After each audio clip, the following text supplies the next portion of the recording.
And good evening, everybody, on this wonderful, wonderful Sunday evening.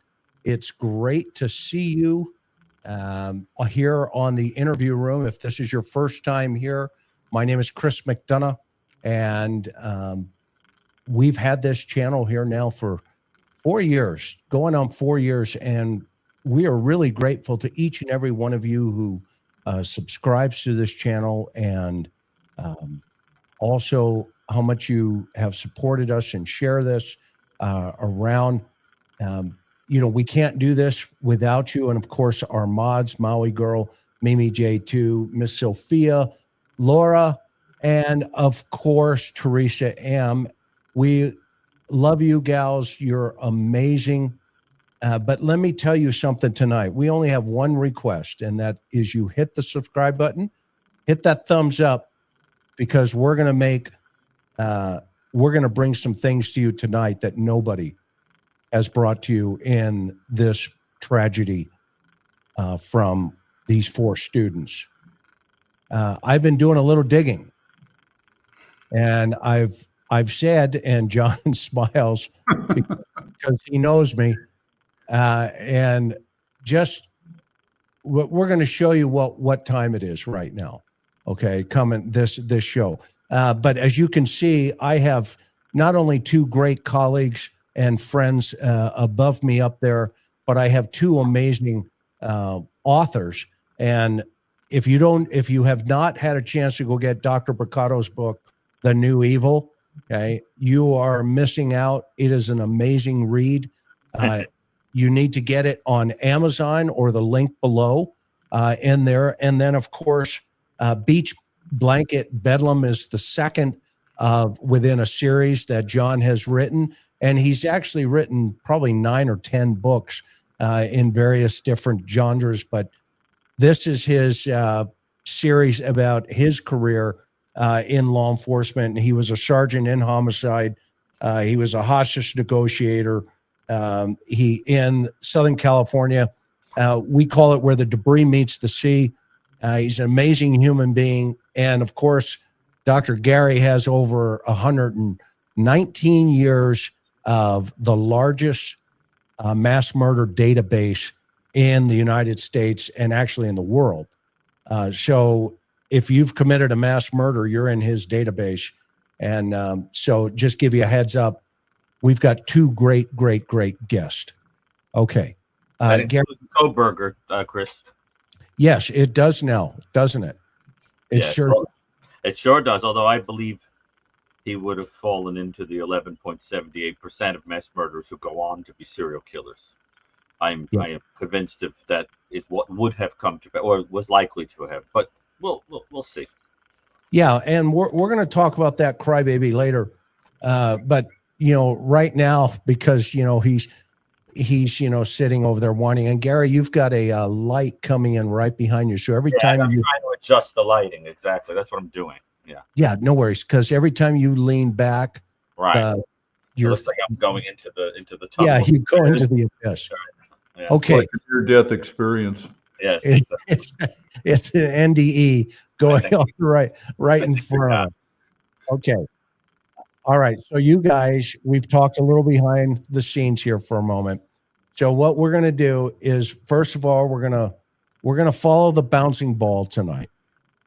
Okay, the one thing that John and I bring to the table and is guys like Doc Gary, when we catch them, he fillets them and says, "Okay, here you go." Okay, but we have managed to capture a lot of bad guys and a lot of crybabies. I mean, they end up crybabies, right? Right, John? Inevitably. So that said, we have been talking behind the scenes about, okay, something just doesn't feel, look, sense correctly here in relationship to how things move and how they could have moved. Okay. And so tonight, again, we're not taking shots at anybody specifically, but at the same time, we are straight shooters, and had this gone to trial, I am of the opinion right now, Ann Taylor had a portal, probably the same one that Gary appears to be going through. Okay. And it would have been a really, really interesting situation. Okay, so we're going to go in a couple of sequences. First, we're going to talk about the car again, because John and I are convinced that played a pivotal part of this investigation. Gary, you agree? Yeah, there's no question. Yeah. Okay. So as we looked at these kind of things, we said to ourselves, well, wait a minute. When did the car become in play here? Right? Whenever you're in law enforcement, especially when you got a quadruple homicide, you start looking around, for the what ifs and, what just doesn't look right in that neighborhood. Right. Well, they had the video evidence that presented itself. And thank you guys for being here. We've already got almost 1,500 people here. Of Okay? course. Thank you, each and every one of you. And Chris, just to clarify something, but I want to make sure I understand before I proceed in thought with this. Yeah. Kohberger seemed very nervous about that car. Remember, he tried to change the plates right away, clean the crap out of it, and the whole thing. He seemed to know the car was going to be the key. Yeah, it's true. That's a great point, Gary. And I think we need to think about that a little bit. Did he know what the police knew? Well, I don't have evidence of that yet. Okay. John, thoughts?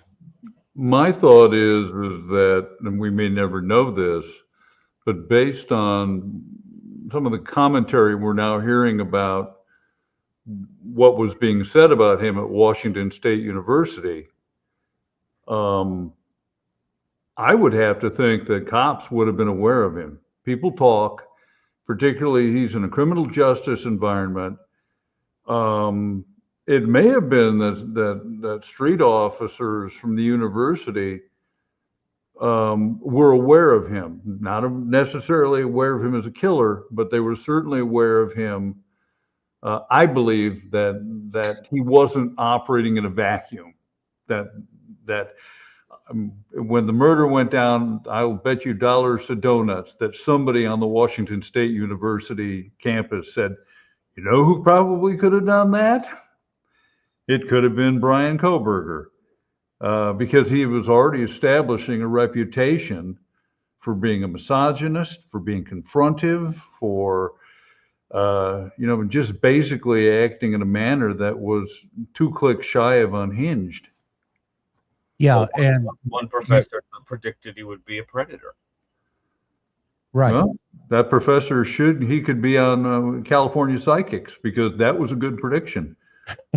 Or maybe it was pretty obvious. Yeah, that's the point I'm making, is that if his behavior is that obvious that an academic is going to come out and state frankly, this guy could be a predator, that information I don't think stayed within a narrow pool of knowledge. I think that people talked about him, but again, I'm speculating. We'll never know that, I don't believe. Right. Yeah, and the chief should have had him on his radar. Okay, so hold on to those thoughts, because those are all dovetailing into tonight's conversation. It's going to be, and let me tell you, please, if you guys would share this like now out to everybody, because what I'm going to show you this evening and what this collective group is going to show you, everybody's going to scratch their head and go, what the heck, over? Okay. Because when we met the other night, I had John on the other night. If you missed it, go watch it. We said to ourselves, wait a minute. We left it with, this stinks. You've got a guy like Gary over there that right when this thing went down, he goes, boom, boom, boom, boom. This is the personality. Okay. And now, we think different than, where the heck is this thing? That guy up there. You pointing at me or John? That guy up there, that guy. You Yeah, look it's like the a top scarecrow. up in here. Yeah, no. I That thought guy you up were there. doing the village people there.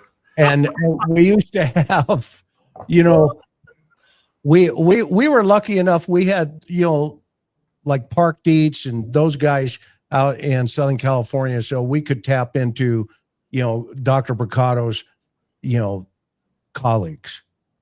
Okay. Now, what do you do with that when you get that boom, boom, boom? Well, now we have to think, okay, we've got to go hunt the predator. We've got to go find the predator. And it all now starts to go into motion at about 1,000 miles an hour. One of the things that we talked about specifically was this car just sounds like it didn't get any attention initially, or did it? You know, we're just kind of confused. At least I was confused. It's like, how much attention did they put into it?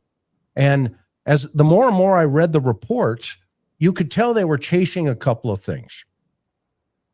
Truth be told, no matter what, when you read the reports in Xana and Ethan's room, unfortunately, there is a blue powder and dollar bills rolled up like toot straws. Okay. There's a bunch of other reports where it's read that maybe somebody was doing narcotics. We don't have the autopsy reports. However, the fact that they found those items was kind of a, oh boy, what kind of problem do we have here? From an investigative aspect, you immediately have to consider that, is this connected to other things? Okay. So that's the first thing. The second thing we see very clearly, okay, is the knife concept. They have the sheath. They want to get something off of that sheath and send it to for DNA. And so that lane is running at 100 miles an hour. And that's where, you know, you've got the investigation going this way. Okay. You've got the blue powder thing going this way. And you've got both of these directions going simultaneously. Okay. Now you've just joined us. We've got over 2,000 people here now. We're grateful that you're here. Please send this out to everybody because we're going to connect some dots. So now you have the knife, you have the blue powder problem, could be crushed up pills or whatever. Well, I don't know. I just know it's mentioned in the reports. And unfortunately, it's in Xana and it's in Ethan's room where they were found on the desk. Okay. That's what's blurred out in that picture. But if you can read it in the reports. Now,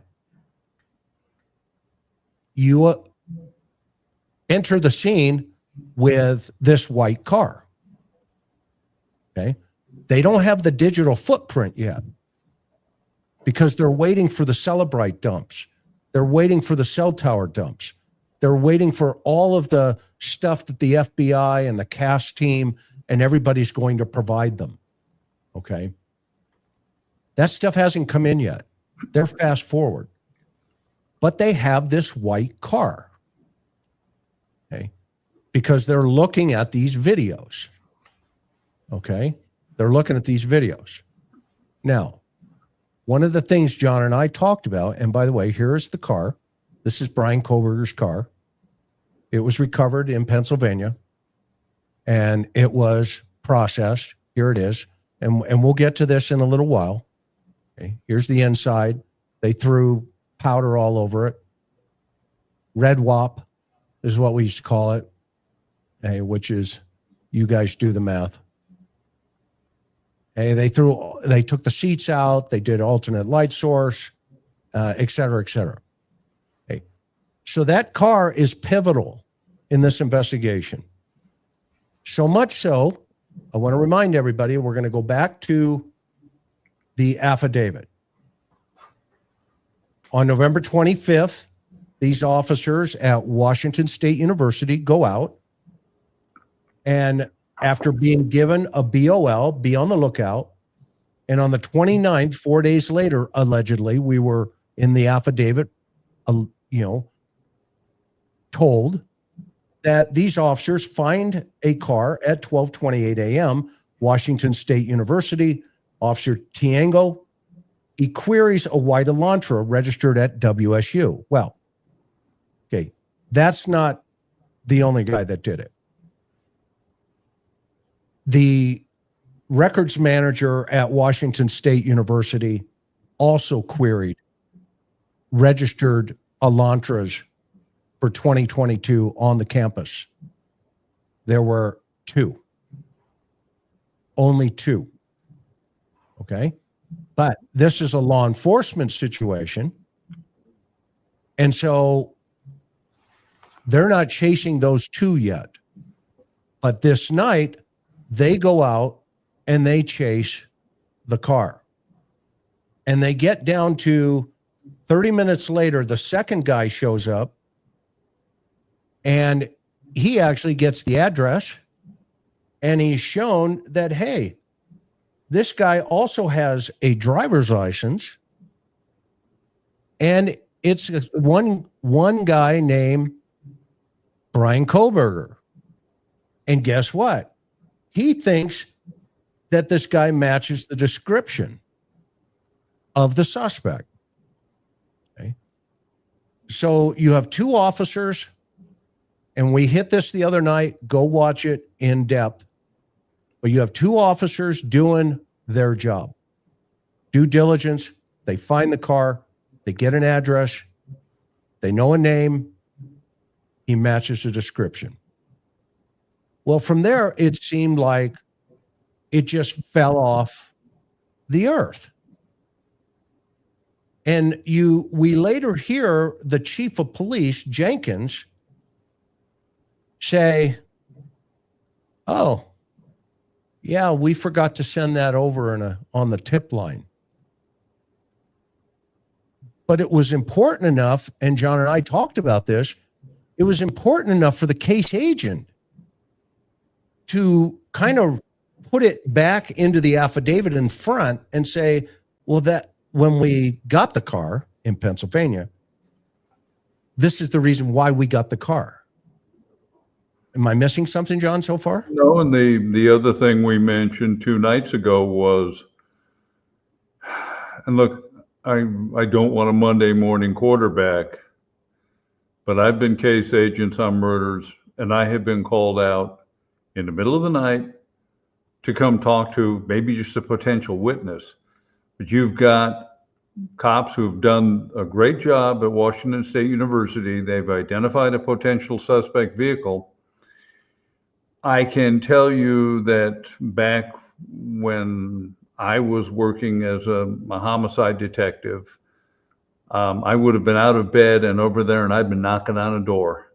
And he's done it hundreds of times. We've done it. It's called knock and talk, and it's you're trying to catch a killer. And they had mentioned something about, well, it went with a tip line, or it was a 2016, and that was out because, of course, a 2015 looks so different than a 2016 that, yeah, I would eliminate it. But that would have been a situation where, sarcastically, right? Where Chris, sorry, God gave me a lot of abilities, but one of them is I'm sarcastic in that. Sorry, but we've investigated murders. We've done this, Chris. Yeah. You go and you talk to the person. At the very least, you'd be getting, at least from the exterior, getting photographs of the vehicle. And if you get a chance to get some prints, nothing to prevent that. Okay, so yeah, let's follow the bouncing ball for everybody here, okay, including myself. This is the car on the 25th of November, or excuse me, the 29th of November, that they pulled up on, the two patrol guys. They got this car. This is the car. And what was interesting at that time, it had Pennsylvania plates on it. And so it didn't show up in the first query from the records manager on parking passes. because he had not had Washington plates on it yet. Okay. So while the murder went down, he must have had Pennsylvania plates on it. And when they go to query white Elantras in Washington State University, they get 2, and they're both owned by females. So he kind of went under the radar tactically, and then he pops back up and registers his car, and that's when these guys go out and they find his car. Now, from that point, though, we have problems in River City. John and I were asking, and Gary's, we're all asking, going, well, yeah, they found the car, but why didn't they do anything about it? What the heck is going on? Why didn't we do anything? All right. Last thing you want to do is challenge me. And Chris, just to understand something, wouldn't the car be considered in many ways part of a crime scene? It's filled with DNA and remnants and everything else. And then the dad gets in the car and they're driving across there. I mean, it's a gigantic contamination of evidence. And so the minute you identify it, wouldn't you? Well, I mean, you see where my thoughts are. You're 1,000% right, Gary. They have this. They have a car. They have the car, the one I just showed a second ago. And John and I, we've been talking behind the scenes the last couple. I called them even earlier today. I said, I think I got it. I think I made the connection. And here's part of the connection right here. So first of all, let's understand who Aaron Beshears is. He was the Pullman Police Department commander as of April. He is now the police chief of Pullman Police Department. He got a promotion. Okay. So that's the first thing we want to understand there. On November 25th at 1:59 p.m. in the afternoon, there is a subject AOA confidential email that is sent out to all Pullman, Washington police that says, here you go. According to Moscow PD/FBI, we are looking for a 2012-2013 Hyundai Elantra that is light in color, white, tan, or silver. Please BOLO for that vehicle. Do not run the plates through Whitcomb. Whitcomb is the dispatch center that in that area. That's where all the fire, police, all 911 calls go into Whitcomb. Run it through your MDC. So this supervisor, this commander is saying, make this go dark. Top secret. Am I missing something, John? Gary? No, that's what he's saying. Okay. That puzzles me, but do not discuss what you are doing over the radio. And by the way, somebody get hold of Steve and Christy and send them this video, this live. Do not ask Whitcomb to do anything regarding this matter. Meaning, don't even talk to dispatch. What? Chris, do you think that comment about not speaking on the intercom and so forth, do you think that means that they were concerned about just about anybody listening in, or do you think there was some reason to believe that Kohberger himself might have been monitoring the police activity? I have no idea, but even if he was monitoring, okay, there are ways of getting around that in terms of you can use scrambled communication lines. We had car-to-car lines. Landlines. Yeah, I mean, you could use, 2 cans with a string. Okay, the information's going to get cop to cop.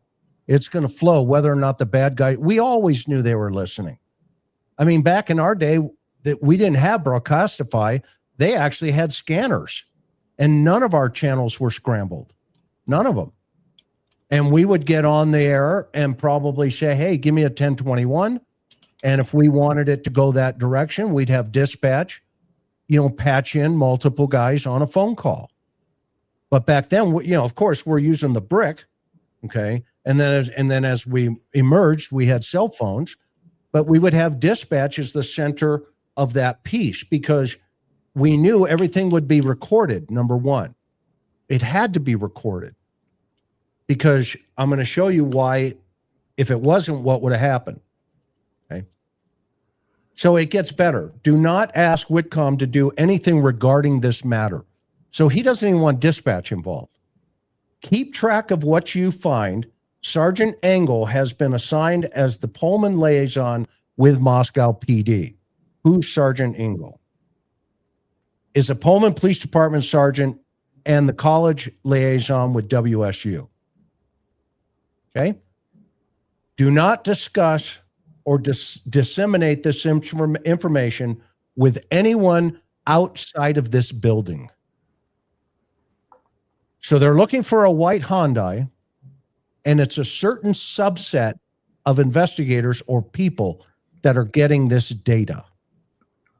They're not putting it on NCIC so that every law enforcement officer in the country is looking for a white Elantra. That's why when they stopped him, I am now convinced they did not know what they had.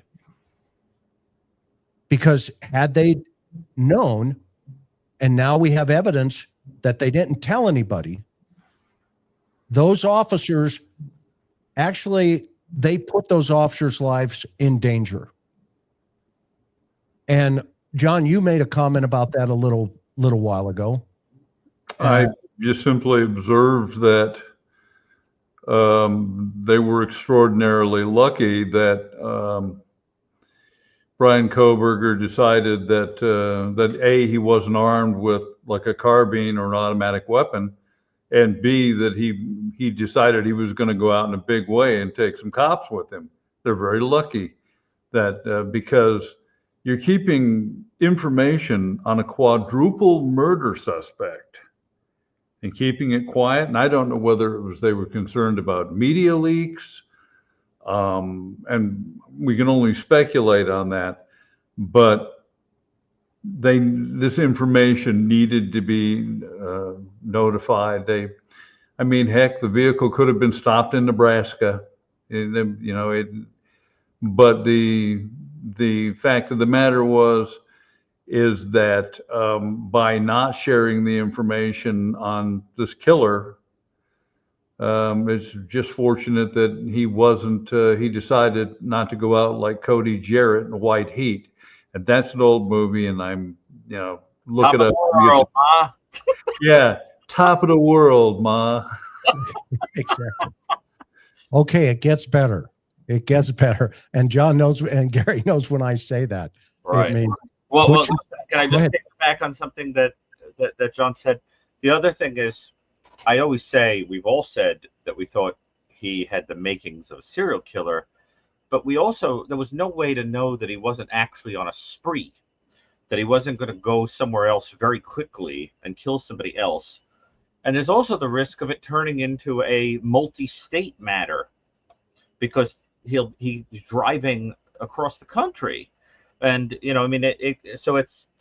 but there must have been a logic, and I'm going to leave it to you guys who have familiarity with the inner workings of law enforcement to understand what the plan might have been. Because it's very easy for me, from out here to kind of comment on it. That's why I don't tend to like to comment on law enforcement methods, because I know, just as they don't tend to comment on ours. We love your comment, and we're just following the bouncing ball tonight. We're following the bouncing ball. Okay. And if you've just joined us, we've got over 3,000 people here now. Please send this out on your social media contacts now. This is really important for everybody to hear on this case. Okay. So now on the 25th of November, We now know unequivocally, they know it's a Hyundai Elantra, white, tan, or silver. John, am I missing anything? No, this is absolutely clear from the documentation. Okay, so now we're getting closer to the car in terms of when they know about the car. So now we get Sergeant Engel at 4 minutes later says, case number? Question mark. So the sergeant, who is the liaison now, is saying, do I put this in a case? What do you want me to do with this top secret information that you just told us to keep it quiet? Okay. Bashir's responds, pull another case number as a placeholder. John, explain what they're trying to do here. Basically, what has happened is that, and maybe just to provide some background information, when officers are handling an event, usually case numbers automatically assigned through the CAD system. What they're asking for is that a case number be assigned but left blank in the computer assisted or aided dispatch system. So a case number has been pulled aside, but it's going to be kept blank, and at some point they'll fill in what the event is. So I think that covers it. Yep. And he goes one step even further. Maintain everything in a separate Word document to maintain confidentiality. So he's telling Sergeant Engel, pull a case number, don't assign it to anything yet, keep track of everything you're doing on a separate Word document, away from the system. Away from the system. When the sensitive nature of this ends, an arrest is made, i.e. an arrest is made, in parentheses, he puts it there, update the case with your work at that time. Now, that means if somebody's arrested, whatever date that is, that's when you generate your report. You plug it in on December 30th or 29th, whenever Bryan Kohberger or anybody else even before that could have been arrested. That's what he's saying here. Am I reading this correctly, or do you think I'm off base, John? No, that's essentially what is happening here. I have another mild concern is that if you're maintaining a narrative in Microsoft Word, because most agencies actually have software that you fill in the narratives go into the software system. Basically, that narrative, nobody's reviewing it. And somebody needs to be reviewing it. We're talking again about a quadruple homicide. Yes. And now, also, this is where we now know that Sergeant Engel is going to be a liaison, and they're also asking for a WSU liaison. Okay. So you got WSU, remember, is campus police. These guys right here are Pullman police. Okay. Pullman got the same information, I guarantee it, at the same time, or excuse me, WSU got the same information, I guarantee it,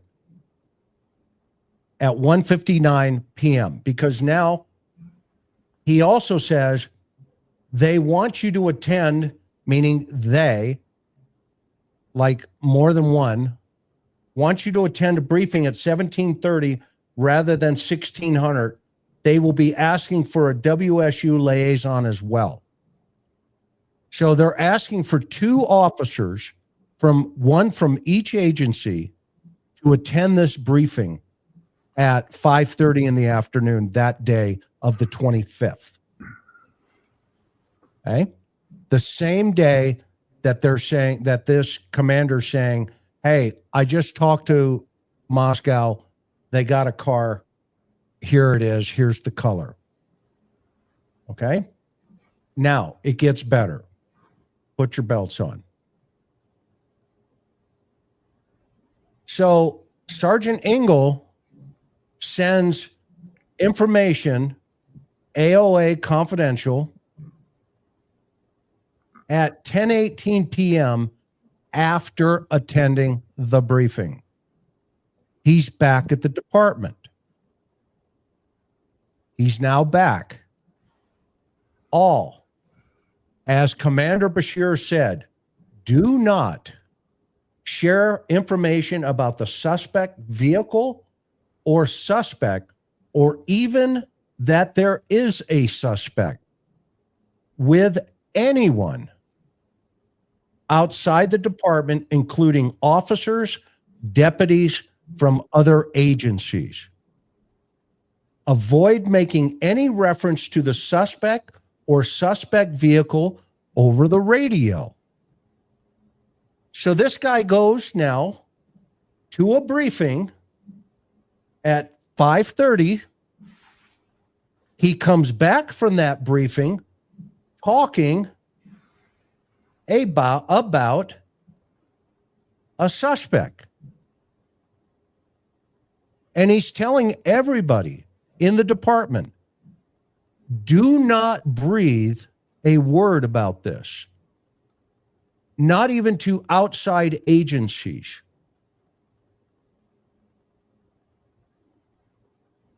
Our AOA case number is 22P110635. Please tag any media you need to upload with that case number and categorize as patrol/criminal. Put any supplementals or other documents into K22P10635 MPD AOA for now. So now they create a lifeline into their interdepartment evidence / case log. We're not adding anything to Spillman because the Spillman police system is owned by Motorola and it is accessible to other law enforcement agencies anywhere in the United States who have that software. It's interdepartmental software that you can share from agency to agency. It's like NCIC, only it's a private company that is specific for law enforcement agencies, and it is typically through the command center in the dispatch center in CAD. So Spillman software, it's great stuff, by the way, is amazing stuff. However, here that night, they're not adding anything until an arrest has been made or the case goes cold. All right. So now, also in here, update on car info. The car is likely white, maybe silver, light gray.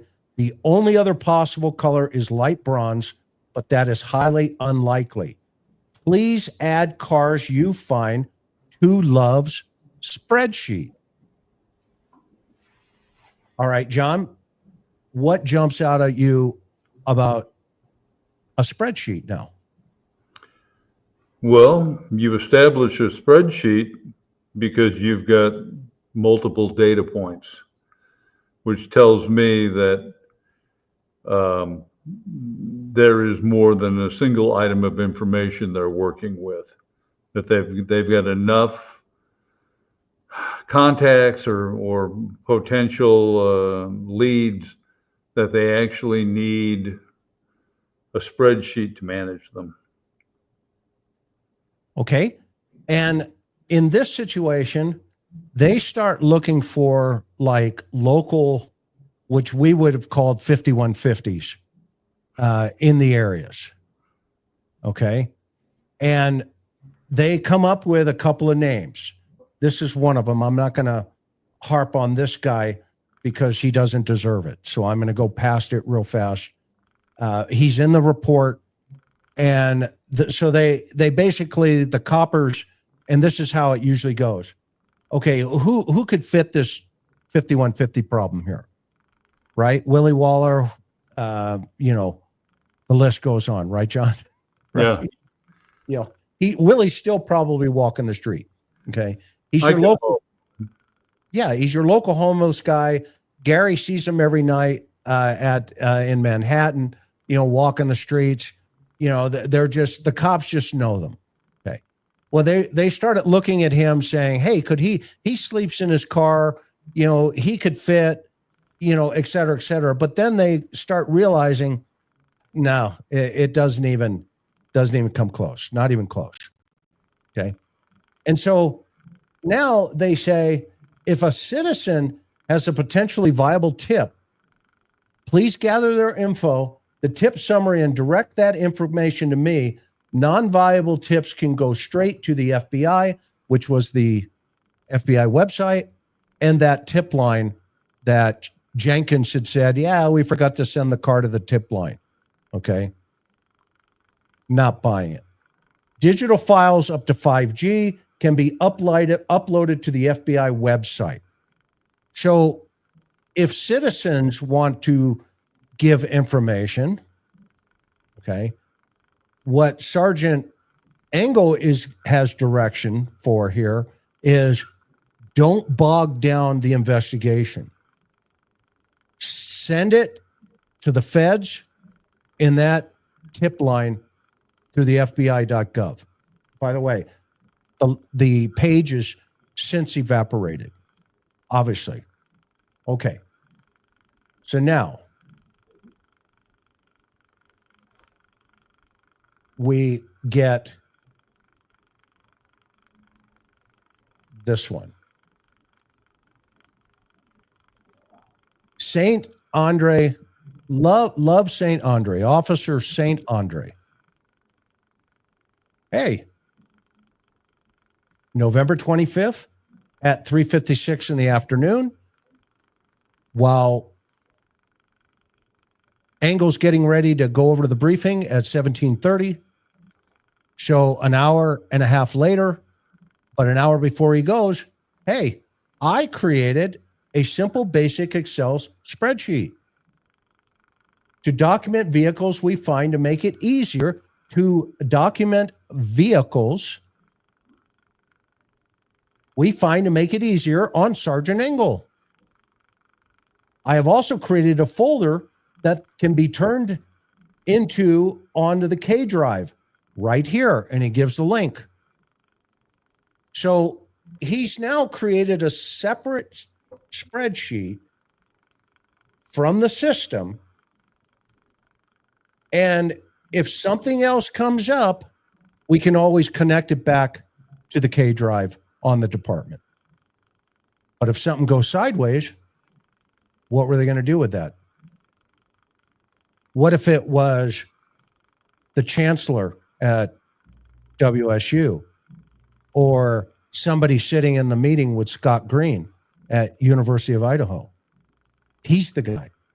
What happens if that happens? Well, we don't know, because that didn't happen, but they were prepared to run a parallel, it looks like, portal, and specifically about vehicles. Okay. This is starting to make sense now. To me, anyway. Gary, John, any thoughts while we're here? I'm Because- troubled with the aspect of running a parallel investigation. Well, you get Chris Engel, the sergeant, responds back to Love, thank you. And that is connected to keep all of this quiet down here from Bashir's. This is the chain of communication. It goes from Bashir's, keep everything out of dispatch, create secret documents, keep it all quiet. Hey, I made a separate sheet. Okay. And Engel comes back from the meeting and goes, we appreciate that. Good job. Outstanding. Okay. Now, it gets better. You can't make this up. November 28th. 3 days later, while they're having all this discussion about a car on the 25th, you hear the chief of police, Jenkins, today, who is now retired. He's now in West Richland, Washington, police chief. Oh, no, that's Fry. Yeah, there's a new police chief now, Don Daniels. Jenkins just disappeared. Now, this is really interesting. Payne has taken a new job. Jenkins has taken a new job or disappeared. Fry left the department. Okay. The guy that found the car got promoted. The lead investigator now, this whatever that guy's name is, Gibson, or he's now a lieutenant with ISP. At the time, he was a sergeant running with Payne. He was not the lead investigator. But now, guess what I found? I found the BOL and the email chain on the BOL. The public was given this information on December 7th. This is the confidential BOL that was sent to all law enforcement officers. But here's the scary part. Again, they didn't push it NCIC that I can tell. They kept it within the region. Okay? They kept it within the region. Here's the email. Dustin Baker, homicide update, BOLO. Vehicle of interest, Idaho State Police. Can you please forward the BOLO attached to this email to your sworn officers? Also, please stress this is law enforcement sensitive. We are asking anyone who finds a vehicle matching this to only run it with their MDC or to call dispatch. Meaning don't touch, don't call, don't stop, just run the plate. Please do not broadcast this over the air. Also, we have nothing to positively tie this vehicle to the crime, but it is very much of interest to our investigation. If you have questions, thank you, Sergeant Blaker, Administrative Sergeant, Moscow Police Department. So this goes out at 8:21 a.m. on the 28th, on top of Bashir's on the 25th, that we're looking for a white Elantra. So by that time, they were in the vein for this white Elantra. Okay? So let's hear what Payne, the lead investigator, said about this white Elantra. He is the lead, and he has CC'd Dallinger, everybody. He CC'd everybody in this email. November 27th, 1:46 p.m. The day before, this email goes out to all patrol officers. So he tells all the big shots, James Fry, whoever all these, Casey Green, whoever these people are, he tells everybody about a homicide update. Meanwhile, Bryan Kohberger is going, whatever he's doing, or he's sitting at his apartment doing whatever he's doing. Okay. And Payne goes all. Well, let me stop for a minute. Thoughts come into either one of your minds. Anything? No, I want you to get on. You stopped at a dramatic point here. Yeah, you can't make this up. You cannot make this up. I want to update everyone on the current progress of the investigation. We know everyone is chomping at the bit to get in and help, and rightfully so. To that end, we want to share what information we have to keep everyone in the loop and to up to date on things to watch for. Also, now, what he's telling everybody, it's in his own verbiage, it's in his own email. Everybody, we're looking to tell you this is what you're looking for. Okay? And so when Jenkins said, we forgot to send it over, that made no sense to anybody who had ever done this for more than 15 minutes in the academy. Okay? And John and I the other day, if you haven't seen it again, go watch it. We're like, what? There's more behind curtain number 2.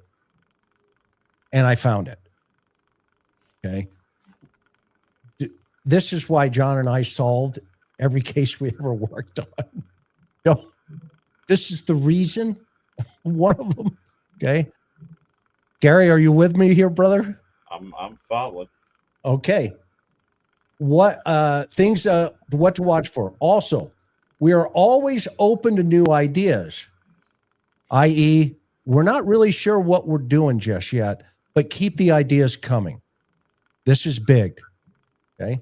Please let me know if you have anything you think ought to be tried, i.e., we've never done this before. Okay. Lastly, this may not be all the information, but it's the most pertinent to where we are currently. This is law enforcement sensitive. Do not distribute. This email is only going out to MPD, Pullman PD, and WSU PD. They were all in the loop of communication. The university, the police departments, everybody knew what Payne sent out here. At least all the cops knew, because he tells them, do not distribute, law enforcement sensitive. But now we got a book over here from Scott Green at University of Idaho, who was in on the conversations. In fact, Captain Barrett, the very first day, went over to the university and debriefed them. Meanwhile, behind the scenes, Captain Barrett's getting emails like this that say, don't talk to anybody. Say nothing. The vehicle in the flyer of interest to MPD, but the Pullman WSU, the attached flyer is extremely sensitive and must not be shared outside of your agency. John, why would they do that? I think that, I mean, again, pure speculation. Part of it might have been from an excess of caution, concerned about the media. Part of it is a concern that this case continues to be unsolved, reflects badly on both the department and on the university. And so And I'm disturbed that information is being shared with the university hierarchy at Idaho. You don't do that.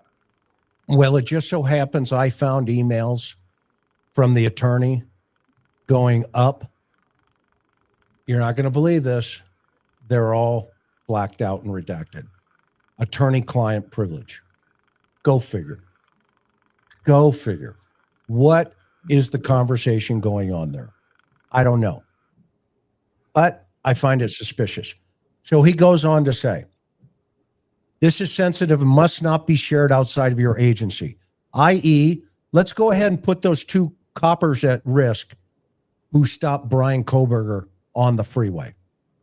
Let's go ahead and cross our fingers that this guy who's already a mass killer on his way in, studying, becoming a serial killer, on his way away from the crime scene, headed eastbound across the country, and two Haida guys stop him.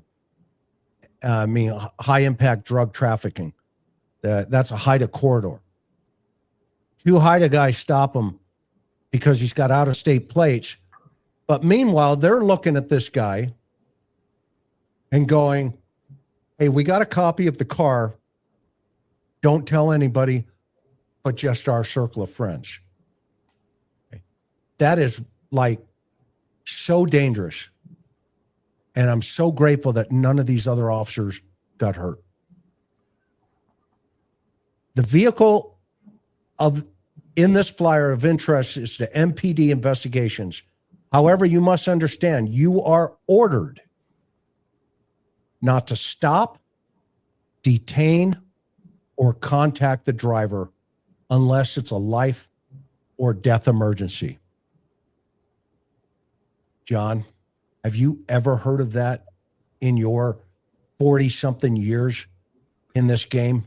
No, this is a unique command that, this is because the verbiage strongly suggests this is the vehicle. But it's the sense I get is that they were not confident of their ability to put the case together, so that they were going to passively monitor it and hope the DNA came back. And then they could proceed with that. Why you would keep this secret, as you pointed out so succinctly, Chris, from all other officers in the area, and then say, don't stop the vehicle? I've never seen that. Don't even talk to the driver. Hey, we got a quadruple homicide. We're looking for a white Elantra. If you happen to see one, don't even stop it. Yeah, just ignore it. Ignore it. Let it drive through the neighborhood. I.e., let it come back to the crime scene. Nothing to see here. Just forget about it. Well, there are no affirmative instructions as what to do. If you see a white Elantra, just ignore it. It's incomprehensible to me. I'm certain that within the organization there was something viewed as internal logic, but it doesn't make any sense to me.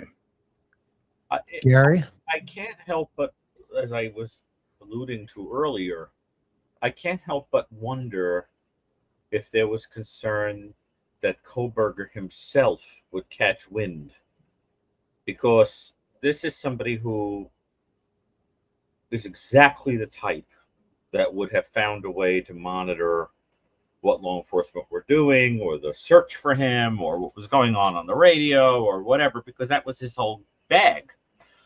And I could see if there was anxiety that he would catch wind of it, that it had to be like top secret, and just sort of give this guy a long, enough rope to hang himself, and just let him sort of, John, have you ever heard of an offender where there was concern like that, and as a consequence, it had to be a secret even within the circles of people looking for him? I'm stretching here, but I I've might. never seen it on Right. any on the two departments I work for. I'm not aware of anything happening on during my time, and that happening in other departments where you would keep this secret. Um, it's just, I'm certain that somebody would probably offer some internal logic, well, we were exercising perhaps too much caution, or yes, we were concerned he was going to flee. My argument to that is that if Kohberger decides to rabbit, he's showing consciousness of guilt, and I don't understand. Wait, the correct protocol here would have been, and we've done this, it's done all over the country. If you get a specific vehicle and you're willing to put it out into the environment of every law enforcement officer around, okay, you are opening a can of liability when you say, here is a white Elantra, go find it. Okay? You have to have a lot more behind the scenes that say, because I walk into John's office and goes, hey, Sarge, we've got a picture of this white Elantra at the scene that morning. Here it is. What do you want me to do with it? I'm thinking about throwing it out, at least into a BOLO, to everybody around here so we can get this guy identified or stopped. Okay? Mm-hmm. And the Sarge says, go, make it happen. And then, but before you even get there, it's like going into the chambers with a judge, where you're asked, how solid is your intel? We got him on video. We got a white Elantra on video. The year may be off a little bit, but it's definitely a white Elantra, or tan or silver, which is in that email. Okay. But it's definitely an Elantra. We need to find an Elantra. Okay. Run, go, make it happen. Okay. Now, you don't say, hey, we're telling you about this car, but you're ordered not to stop it, detain, or contact the driver. You just let the car, you just see the car and say, hey, I saw a car like that, but don't do anything. Yeah, don't even make a note of it. Apparently, there are no affirmative instructions here. I saw an Elantra at the Taco Bell. Well, what did you do? Well, I saw it, but I didn't do anything. I didn't record the observation. See, this is the thing that I'm wondering if there is additional supporting documentation behind the scenes that didn't make it into this communique, because I can't imagine why you would say, this is the vehicle we're looking at, don't stop it. But there's no instructions as to what you do if you see it. Exactly. It's like, well, okay, so it gets better. It gets better. He gives instructions on what to do. Meanwhile, if you see this car with Bryan Kohberger hypothetically pull up to McDonald's and you're a patrol guy, you go, oh crap, that's a white Elantra. Okay, what do I do? Well, you let him order his Big Mac and his chicken McNuggets and see if he gets sweet and sour sauce. According to this, I think he was a vegan, Chris. Well, yeah. Well, okay, then you let him order his pizza, his vegan pizza. But this just frustrated me when I saw this. If you observe a similar vehicle to the one in the flyer, which he's about ready to show us, and I'm about ready to show you, please gather the license plate number as discreetly as possible and communicate that information via phone, MDC, email only, meaning don't get on the radio. Call the ISP number on the flyer to report these vehicles in order to keep the flow of information consistent. Do not air any of this information over the radio. It's okay. please contact me or Sergeant Gilbertson, ISP, with questions. This is the now lieutenant who goes, well, he didn't find anything in his phone other than he was following the investigation. Okay. Now we know why he didn't find anything that was important to tell the public, in my opinion. Since the initial phase of this investigation, we have learned the following. All the residents returned home around 0200, 11/13/22 at approximately 0330. A vehicle of interest, the one in the BOL, i.e. the murder vehicle, arrives in the area via Steiner to Launder to Taylor and begins to drive laps around the victim's home. The vehicle appears on Taylor, makes a loop through King Queen, then leaves on Walenta. It then begins to make short loops between Paradise Drive and Walenta, each time making a lap through King Queen. During this time, at approximately 0400, a DoorDash driver drops off food, 1122 King. Upon interviewing this driver, she told us she saw a male in a four-door sedan drive next to her as she was walking in search of the address, leaving the King Queen area. They had an eyewitness. The DoorDash driver leaves and then suspicious vehicle returns to the King Queen loop. The vehicle apparently stopped somewhere on the loop. We suspect at the southwest upper lot behind 1122 at approximately 0408. So he goes up and he parks behind the house where we said he was going to be. Okay. The camera on 1122 captures audio of what sounds like a struggle coming from 1122 King Road at approximately 0417. So he's there at 0408. Let's see, 9 minutes later, 0417, they hear a struggle. At approximately. Forgive me, Chris. I just want to understand something. Yeah. I'm trying to picture this all in my mind now that it's being laid out in this timeline. The DoorDash driver that sees him, he's in front of the house moments after the murder.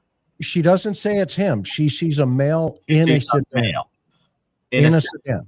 And it's not specified that it's the Elantra? No, she doesn't say. It doesn't say in this email. No idea who else it could be if it wasn't Kohberger. Yeah, it doesn't say in this email. Well, the reason I'm asking is because it's just interesting to think about that.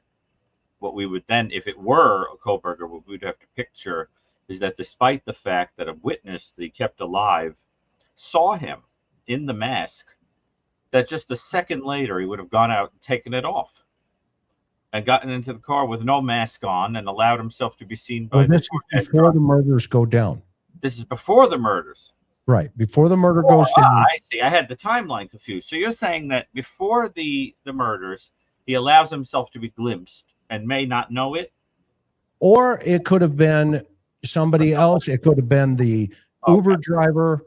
You know, I mean, there's a whole possibilities we could go on. I just want to understand because having no mask on right before or after is interesting to me in terms of No, I'm with you. And the DoorDash driver gets lost. Mm-hmm. She's seen on that video walking up and down the street with a flashlight, and she also sees a male in the sedan. Okay, so let's keep moving. But that's a great comment, Gary. The camera captures audio of what sounds like a struggle coming from 1122 road at approximately 0417. So approximately 9 minutes later, they hear a struggle on the third floor because that's the audio that was captured. At approximately 0420, 3 minutes later, the suspect vehicle exits King Queen Drive very fast on Walenta. This is the last time the vehicle is caught on any camera we have. So it's likely, not certain, the vehicle exited on Constantinoga and west on Palouse to River Drive. We are confident whoever is in this vehicle, at a bare minimum, heavily involved what took place. That being so, So what he's saying here is they are confident that's their guy in that car. And he's telling everybody about it. Basically what he's saying is, this is our suspect. I'm telling you this because we're trying to figure out how to ID him. Okay. And what took place, that being so, the fact we are looking for this vehicle is critical to the investigation. Please follow the instructions on the BOLO and do not tell anyone what we are looking for or why, or air anything on the radio. They want radio silence, and they want to find this Elantra. In addition, we are awaiting numerous lab results which could provide crucial results. So, like I said in the very beginning of this, they're running both trains on 2 separate tracks. We have heavily vetted each of the people directly linked to the victims and are now actively shifting through those thousands of lead gigs worth of data and hundreds of interviews. Numerous search warrants have been served, to include 2 on an apartment at 500 Queen Road. This is where they found some blood on the threshold of one of the doors, and they went to eliminate that guy. And he says, yeah, sure. What do you need? Here you go. Have a good day. Please keep an eye out for the vehicle in the BOLO, especially as students return. We are fairly certain of the vehicle we are looking for, per FBI specialists who do such things. No plate info is known as of right now. Please let me know if you have any questions or suggestions. Stay safe and happy hunting. Payne. All right. So this is clear. What's not clear is why the BOLO says this. This is the BOLO that was sent to these law enforcement agencies. This is what it looks like. This is the car that they are looking for that night or during this case. White, 2011 to 2013, Elantra, unknown plate, 4-door, unknown plate. If a vehicle matching this description is located, obtain the plate only. Do not air over the radio. Call Idaho State Police Dispatch. Do not stop the vehicle or make contact with the driver.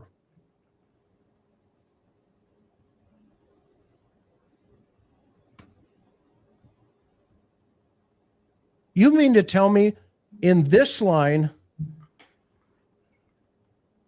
we think he may be the suspect, and in this line, just get his license plate and give us a call? You're a patrol officer, John. Mm-hmm. And you get stopped. And here's an irony. Not actual vehicle. No, this is the actual vehicle. Let's see. How far off are we? Actual vehicle. Windows tinted, Chris. Hang on, I'm gonna share it with you. Can you see that actual vehicle? Yeah. Do you see the Elantra? Okay.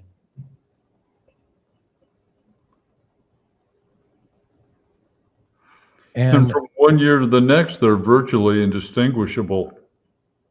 And the agency is saying, don't talk to this guy. Don't stop this car. And that to me goes back to they were not confident of their ability to put together either a circumstantial case or their ability to collect physical evidence. They were basically waiting for DNA to come back. And And who's driving that? Yeah. You know who drove that? Thompson. Thompson said, we needed to make sure.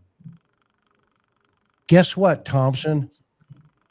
You put hundreds of thousands of people at risk because a few nights later, when this went out to all the patrol guys get this information and are told, well, first of all, the detectives had it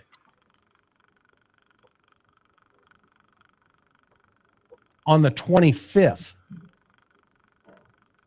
of November. The patrol guys get it on the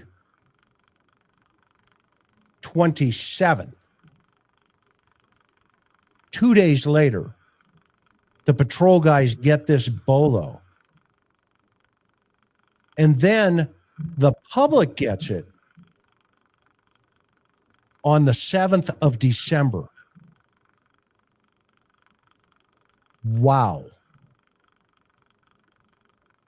Wow. Investigators get it. Patrol gets it. And then a week later, the public gets it. Okay? It gets better. It gets better. Ann Taylor gets it too.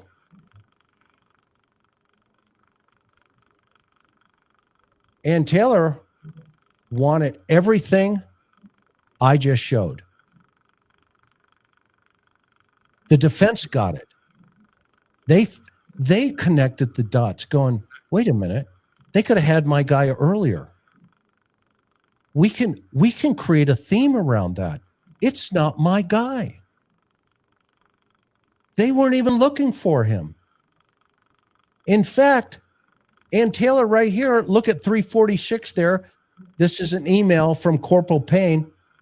I was given your information in order to request the following documents for Kohberger case. The following was requested by defense counsel. All reports, video, blah, blah, blah. In this case, including but not limited to all records from Sergeant Chris Engel.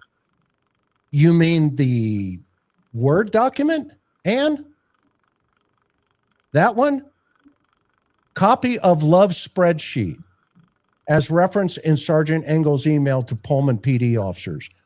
You mean the separate spreadsheet they were keeping alongside this investigation outside of the system in case an arrest was made?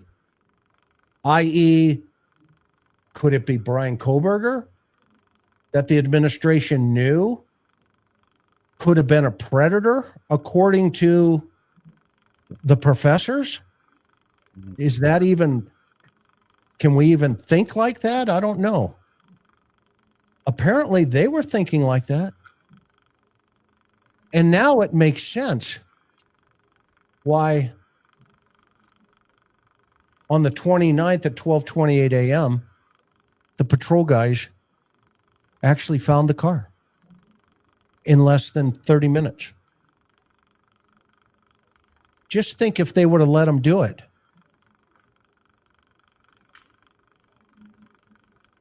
I don't know what to say other than I'm disappointed. And that Bashirs is now the police chief at Pullman. Engel is now a sergeant. Moscow Police Chief Fry had left to run for sheriff, and he's lost. But don't worry, West Richland, you got him. He's now the police chief up there in Washington. WSU Jenkins just retired this month. after telling the world, oops, yeah, we forgot to notify the tip line. No, you didn't. You withheld all this information that I just showed the world tonight. And you did it consciously, just like you withheld it from the patrol officers and the rest of the investigators that could have captured this guy and or at least knocked on his door. You had his name, you had his driver's license, you had his car. You put the public at risk by not releasing this vehicle to the public sooner, especially when you had officers a week before who actually found the car. But you had on your bulletin, they had on their bulletin, don't do anything when you have this guy other than call us. And we don't even have evidence that that was ever even done. Do we, John? Nothing that I've seen. And I will say, this is not necessarily in their defense. Police work and the way investigations are conducted have changed, in my opinion, not necessarily for the better from when we were doing them, Chris. Because we didn't sit back and wait for, well, for starters, in a lot of my early cases, DNA didn't exist. So you weren't going to be able to sit back and hope that you're going to get the magic bullet of physical evidence. And I understand that in the intervening 40 years, officers have become reluctant to show initiative and pounding on a door, or as we used to call it, go knock and talk. We'd knock on the door and talk to the guy. So a lot has changed, and so this dynamic may have driven this behavior. Well, that behavior is now public. And that behavior put the public, in my opinion, and other family members at risk. We don't know what kind of information Bryan Kohberger had about the totality of his organized crime behavior. We don't know how deep he went here. But we do know that they had that car. And we don't know what evidence was lost. We don't know what could have been obtained. They could have had his DNA that night to send it immediately to Quantico. And you can use rapid DNA, Andy system. Even in today's world, it takes about 4 hours to give you a positive, yeah, this is a match, but we're going to triple check it. Okay. And that's when they take it in even further. They could have done that on the 25th. I think they knew about the car before they sent it to the patrol. It's obvious. And they did not follow up on it, but they kept a running sheet on it, as we now know from Love. Okay. Ann Taylor was on it. She was into it. And this is where I think early on in their investigation, the defense investigation, where she takes the bold step of saying, look, I think it may not be my guy, and I stand behind that. And she's just doing her job, right? Yeah. That's what a defense attorney does. That's what they do. Okay. But now we got the right guy. They got the right guy. Okay. And this is where I want to go where I want to go with this piece of the program tonight is I think we can all agree this guy is very minutia focused. You mean Kohberger? Yes. Yeah.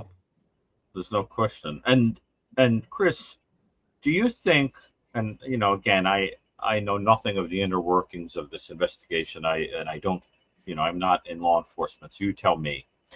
But do you think that, I mean, for somebody like me, there would have been no question, even just from the facts on the ground, that there would have been a sexual, or at least a subtone, a sub quality of sex, sexual undertone to this. Do you think that there was a search, let's say, of the yard for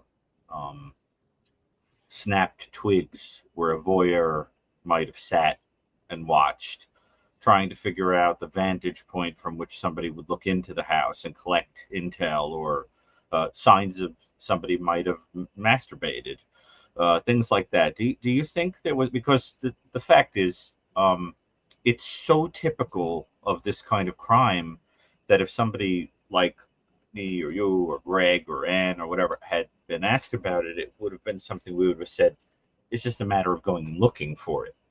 I mean, this is typical stuff, right? And, you know, it reminds me of the famous line from Sherlock Holmes when, in the Adventure of the Dancing Men, when he finds an extra bullet that proves that what was originally thought to be a murder is actually somebody who was trying to defend her husband, who gets shot by a killer, and there's an extra bullet. And the officer says to Sherlock, "How did you find that?" And he says, "Because I went looking for it." In other words, they anticipated it was going to be there. Well, I'm just saying, do you think that that was taken into consideration, like combing that yard for signs of sexual stuff? I mean, it sounds like instead the house is torn down and that's all up in smoke. I'll let John start on that one. Yeah, because it reminds me, and Chris will remember this case, and I won't mention the offender's name. Right. But we had a serial rapist, Mm-hmm. And his first time that he came on the radar was when he attempted to sexually assault a 16-year-old girl, and when her mother came in to interrupt, he turned around and with a knife stabbed the woman in the throat. Oh. Now, she was very fortunate that night that the blade missed her carotid and her jugular. But I had attended my first psychological profiling class, and so I recognized a weapon of opportunity. But what I also recognized was, this is not the first time this guy's done this. And so it was the early days of crime analysis. But I asked them to give me every prowler call, every indecent exposure within 2 miles of the area. And suddenly I had this massive array of information. And so I had a sense of what I was looking for. And I would have to say, and you wouldn't limit the search merely to Idaho, you'd be looking at surrounding communities. I think you're right on target. There's a voyeuristic element to this. Oh, yeah.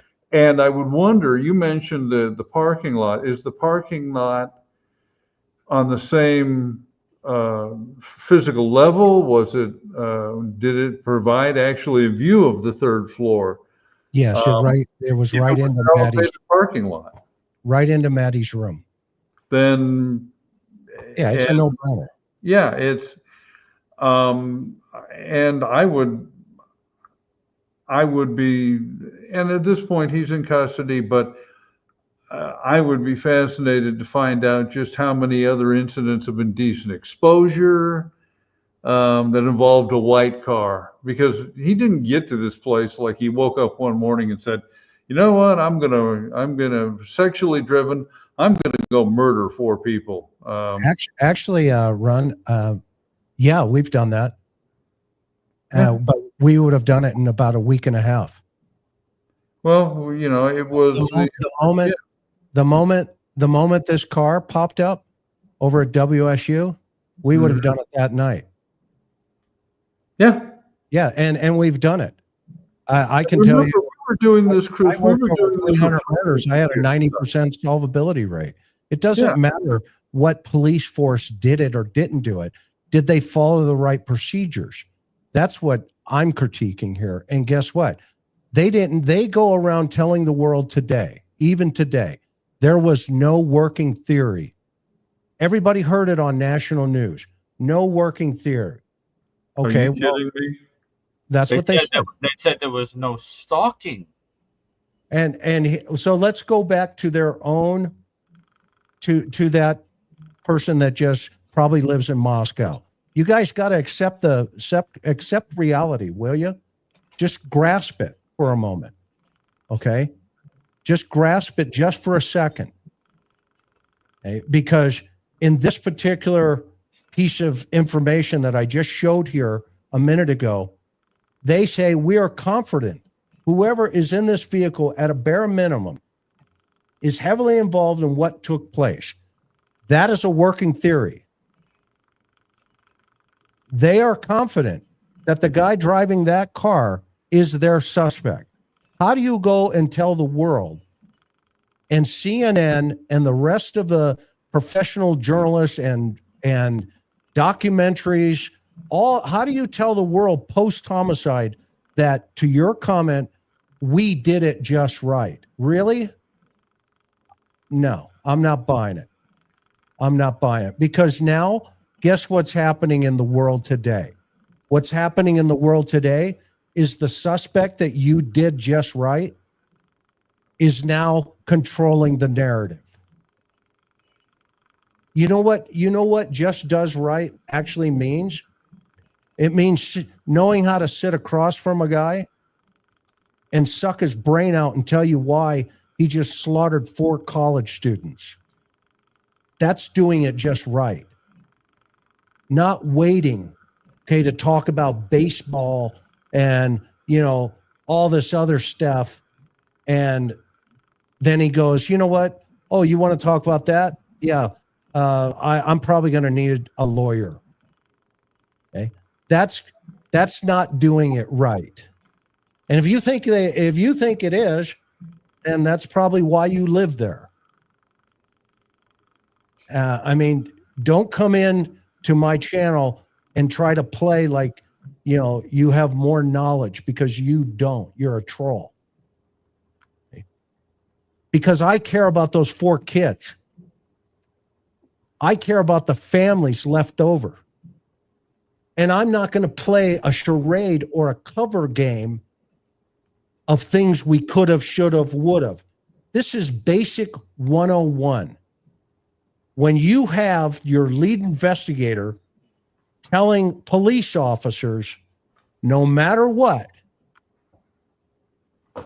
maybe you need to read this in red, don't stop this vehicle or make contact with the driver. What detective in the country says that to other law enforcement agencies or other law enforcement officers? This is a detective not confident in his ability to, as you just said, suck the brains out. And to your point, when you were speaking to the trolls there, Chris, between us, how many different people have confessed to murders to us or vicious felony offenses? So I'm not speculating. If we sit down and we want to talk about getting confessions from people, we've done it. And so anyway, that if somebody imagines that you're speculating or you're wandering a field, I can tell them right now, I've seen Chris in action interviewing people. All right. And to have held off and let this guy go on and feel free for all this time. Again, I don't know what police work has become, but I can tell you when we did it, when they identified that vehicle, we wouldn't have called the tip line. It would have been, get a detective out here. And if I'd been the detective and it was 1:30 in the morning or whatever, I'd have rolled out of bed and I'd have been there. Well, you know the old saying, those who can't do, criticize. That is true. And they speculate, and they don't, there's some knowledge of actual police interrogations comes from watching multiple episodes of Law and Order. Right. It's an art form, and Yeah, you're either good at it or you aren't. And the fact that we go ahead, Gary, say it. Well, I was just gonna say, for a moment of comic relief, this depressing story, that once I was in a theater and there was a person behind me who thought that he was, I don't know, the world's authority on theater, and through the entire thing was tapping the person next to him and saying, they don't know how to dance. They don't know a thing about choreography. They don't know a thing about music. I mean, it was so bad I wanted my money back, right? I couldn't handle it. So at some point during the intermission, I said very loudly on purpose to the person I was with, I said to her, those who can't do, criticize. Well, the guy got very angry after I turning red, and then he tapped me on the shoulder and he said, I want you to know I do. I'm a choreographer. I do. And I said, that's so easy. I'm going to leave it there. I agree with you. You do. Have a nice night. And that was. Well, I do. Exactly. That was do from the Dodos. You know what's crazy is now as we, as we go back and we look back and we start reading through this stuff, right. Okay, you just see this. You just ask yourself, okay, well, why isn't this guy in front of a 21 gun salute? And now it's like, did they even want it? You've got Thompson out there saying, well, he's going to be in there for the rest of his life and we're never going to see him again. Oh, yes, you are. You're going to hear from this guy for the next 50 years. For the next 50 years, you will hear from him. That's his marriage proposals you're going to get from people who fall in love with him. Yeah, it's just going to get worse. Although from the sound of it, there are some inmates that are pursuing him. Well, I find that so upsetting. And here's his little complaint, dear, Deputy Warden Dietz, yada yada. They're picking on me, and it's like a drunken crab. Yeah, and I got, we put this out into the environment right here on, I was the first one to say, by the way, Bryan's getting picked on. Okay. I've notified Amnesty International. Yeah, let's all circle the wagons, Bryan, yada yada. Can you make it out? Can you read it out loud? He's just basically complaining that, his food isn't right.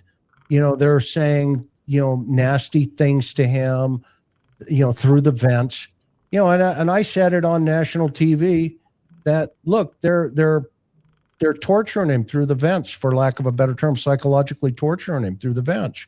Okay. And that just had a life of its own. And of course, everybody came out and said, no, that's not what's happening. Well, yeah, it is. And here are the things that he's complaining about. Here's one.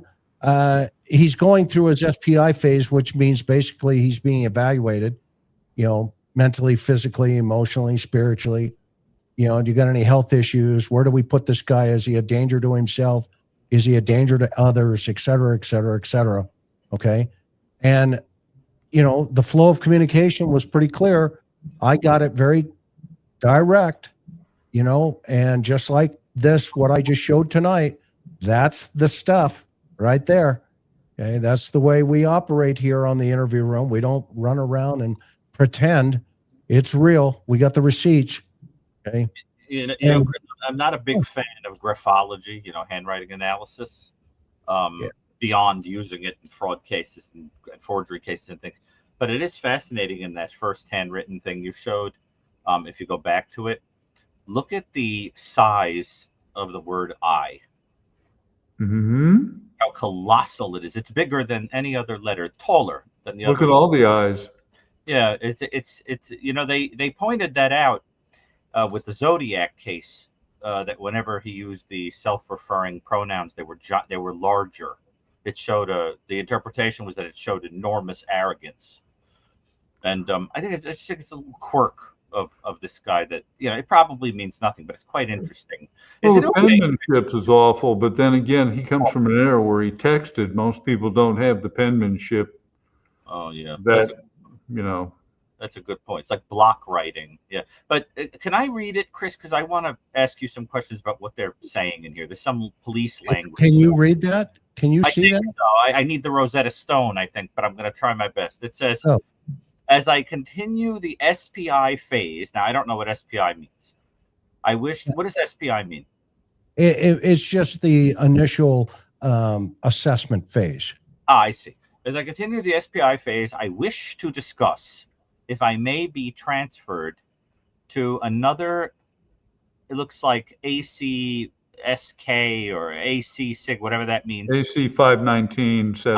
That's what it says. 519. Thank you. I couldn't make that out. AC 519 setting. J block. He wants to be moved from J block to B block. Such as J block.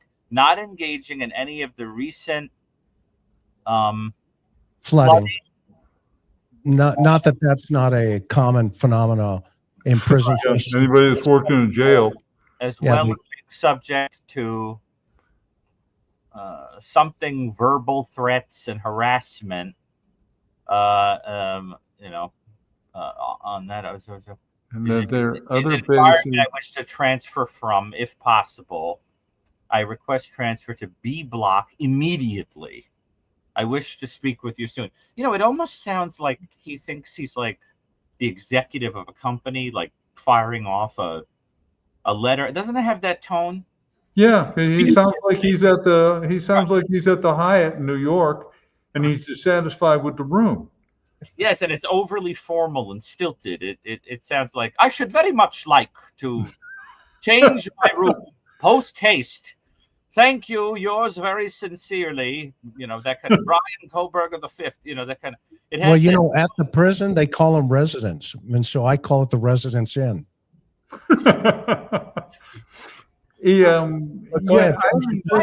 very stilted. Yeah. Did he actually talk like that, or is this the way he imagines that he's going to impress people? And I can tell you, having worked in a county jail for 2 years, we'll look at something like, hey, they stole my dinner, and you go, yeah, okay, well, there's an easy way around that. Don't go to jail next time. Look, you don't want him to get beaten up or anything, but I've got no doubt he's getting verbal threats. Jail is not a happy place. Oh, so yeah. They respond. He says minute to minute verbal threats and harassment. That's what it says. Minute to minute. Minute to minute verbal threats and harassment. Minute by minute verbal threats, harassment. So, in other words, he's basically saying this is unacceptable. Yeah. Come change the sheets post haste immediately. I really think this guy has to settle into the reality that he's not in a 4-star hotel. And that he has almost no ability whatsoever to alter his environment. I'm almost hearing Monty Python with "Does Mummy play the grand piano?" This is so full of himself. And you would almost like to just walk up to him and say, Bryan, you're in prison, okay?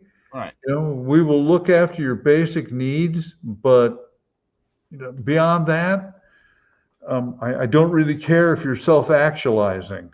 Right. Dear Satan, it's a little hot down here. Yeah. Please turn on the AC. Yeah. Post haste immediately. Can't you send down some of those harps? You know, Sign Legion. it's ridiculous. Anyway. Sign Legion. Yeah, yeah. And he gets a little response here saying, dude, you know, just give it a little time. You're going to be here for a couple weekends. You'll get used to it. That's basically what that piece of it is. He's literally going to wither. And people, I don't know if they know what the flooding is. He's referring to flooding. Yeah. What they do is they either jam a toilet or a sink simultaneously, and then just run the water till it floods. And they create little rivers, and it's not like the rivers of America at Disneyland. Because other things are coming up, and it's one of those wonderful memories from working in a county jail I treasure. Yeah. And now we got this one here. Oh. I have on several occasions not received all items of food on my tray. Sorry, sir. They'll come over with white gloves. Here's one. To speak to the chef. Here's one. Excuse me. Do you have any Grey Poupon? Yeah, right. Yeah, exactly. I addressed this during service and have yet to receive any replacements. Oh. In fact, the kitchen is not even called. Wait till he gets the special. The policy book confirms. Oh, so we got a jailhouse lawyer here. He studied the policy book. Confirms items missing, which are pointed out at the time of service will be replaced. It wouldn't hold my breath, sir. Yeah, so you didn't get your Jell-O. Wish without exception. Receive, and the more he gets into it, the less coherent he becomes. Because he gets angry. Yes, he's getting frustrated exactly because he has no control over his environment. That's what happened at the crime scene. Exactly. With the loss of control and anger, he gets messy because he lives a restricted mechanical life.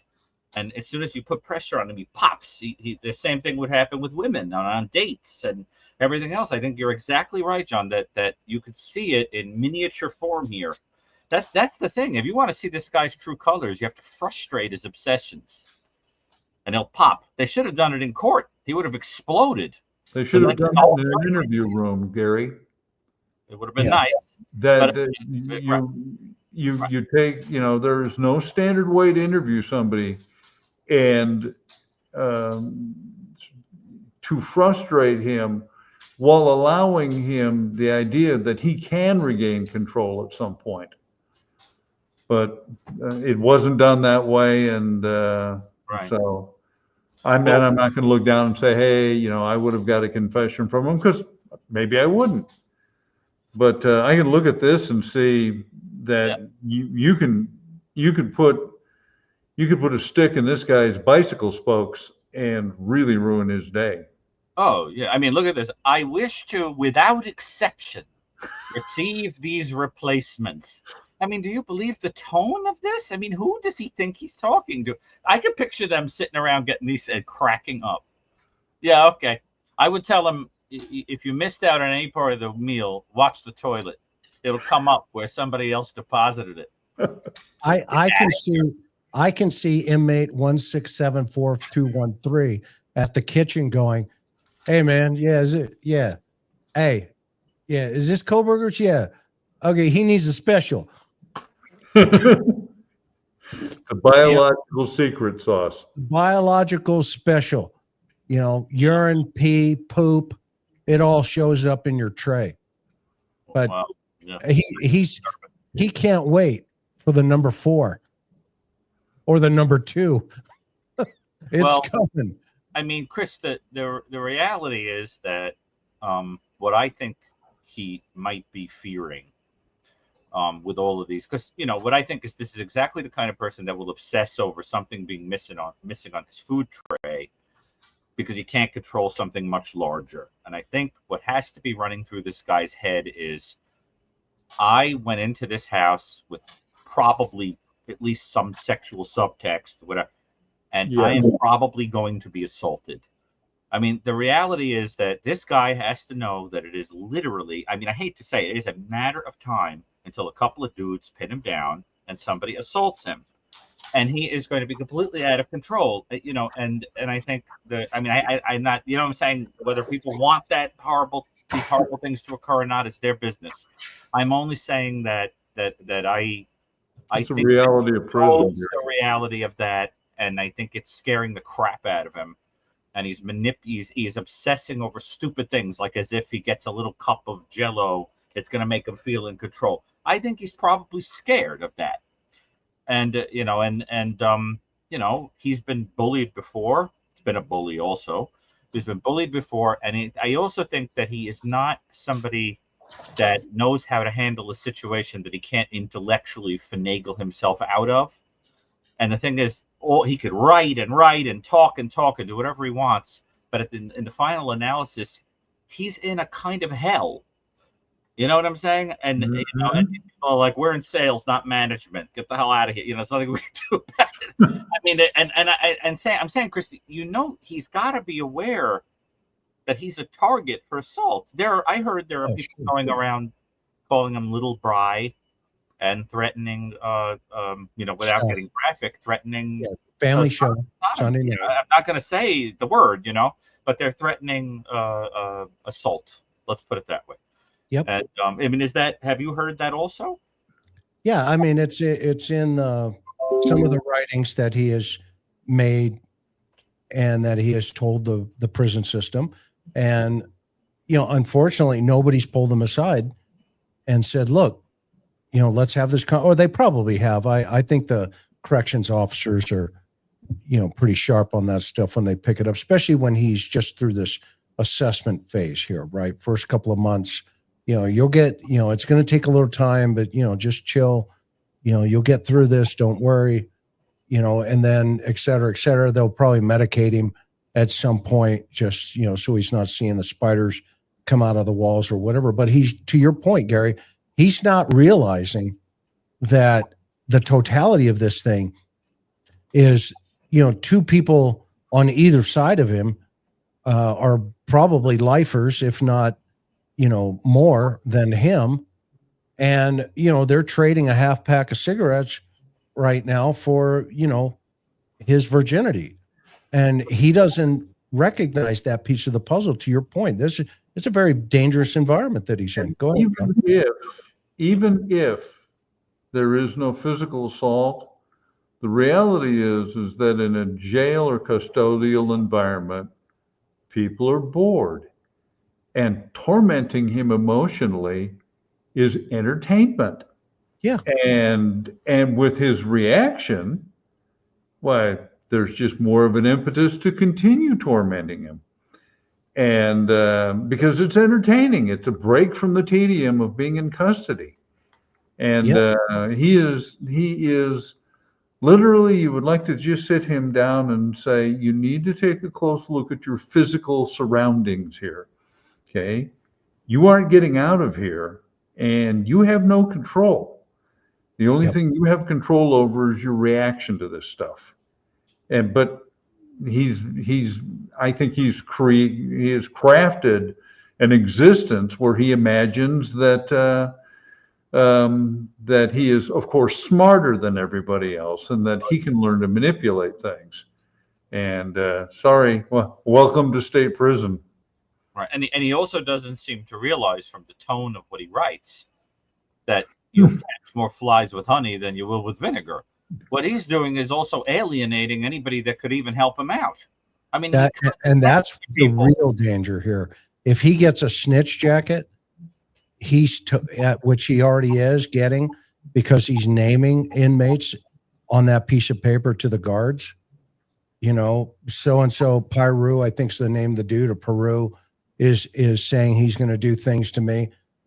You know, that's like, just shut your mouth. You know, shut your mouth, because now, it gets like super, super dangerous to do He's that. going to be in whatever the prison equivalent of protective custody, which we call Punk City. Even there, he's at the bottom of the food chain, and he's already established himself as a snitch. So this idea of snapping your fingers and saying, "Oh God, I think I ordered the penthouse," that ain't going to work. Yeah, Gary, you've seen these guys 1,000 times. Yes, It's interesting. Do Go me a ahead. favor, Chris, and boot that same troll that made nasty comments the last time I was on. I see that they're there again. This is a dense imbecile that under the impression that Bundy had nothing to do with inspiring Kohberger and is coming in to rub it in that he thinks that we missed the boat on it. And this person, I can't deal, even just on the level of being offended by the lack of intellect in this person. I just want him booted. This is you see it in the chat there. Yeah, I got it. Mods. Yeah, gotta go. Yep. Bye-bye. Mods will fix it. And by the way, just for the record, Gotta go. Celebrite came out and said he was cosplaying Ted Bundy. So it's a Don't even try to reason with these kind of people. Catch up. They need to catch up. I don't want to say anything mean about him, but his name rhymes with the fifth element, boron. Yep. Okay, now that having been said, moving along to your point. So I think, Chris, the other thing is, if this guy could get his hands on any kind of sharp implement or object, whatever, I also think that he is somebody that if they attack him, I could see him killing somebody or trying to kill somebody because he is probably petrified. They better, they have to make absolutely sure this guy is not hanging on to anything at all that could be used in that way, because he's already done it 4 times. You see what I'm saying? Right. No, and you know what? The AB or Aryan Brotherhood. Right. Okay. Somebody is going to approach him and say, you know what? You could be a good soldier. And you're here forever. You like to kill people. So we'll talk in a little time here. And over time, because he's going to have to establish some type of boundaries with other people. Yes. In the joint. Because you're going to have the BGF, Black Guerrilla Family, you're going to have AB, you're going to have, Serrano, Northern, Southern, which they all come together. Okay. MA. And they all, they're all going to click. But most of the guys in Idaho are part of, the White Aryan Brotherhood game. And so he's going to fit right into that category. And at some point when he's if ever, which he will be at some point when, I don't know when that would take place. That's going to depend on however they feel, it would need to be done. The prison will say, you know what? Okay, let's go ahead and see if we can put him in a GP here. Let's move him out of solitary because, in solitary confinement, he's just going to go cuckoo. They don't want that. They don't want cuckoo. Because, they can't accommodate his vegan diet. Thank you, Get Smart. Agent 90, I love it. Aha, just as I thought. Rubber garbage. Max. Hey, remember Agent 99? She goes, Max, do you have a hairpin? Nope. Well, I do. And he'd pull it out. And he goes, aha, just as I thought. Electric grass. Missed it by that much. Yeah, missed it by that much. Exactly. Yeah. I love that. Thank you, 99. Yeah. But Chris, it's also an escape risk, I think, because of the Bundy inspiration. That's a great point. Yeah. Let's talk a little bit deeper about that one.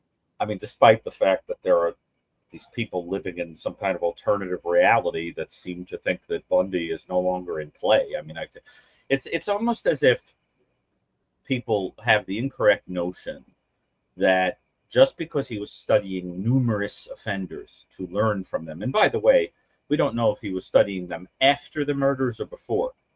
In other words, was he trying to improve upon the previous? Was he, but the point is, they think that just because there are several that you're learning from, that you don't have a favorite or a person you're reading more about or whatever. I mean, for God's sake, the guy was cosplaying as Bundy.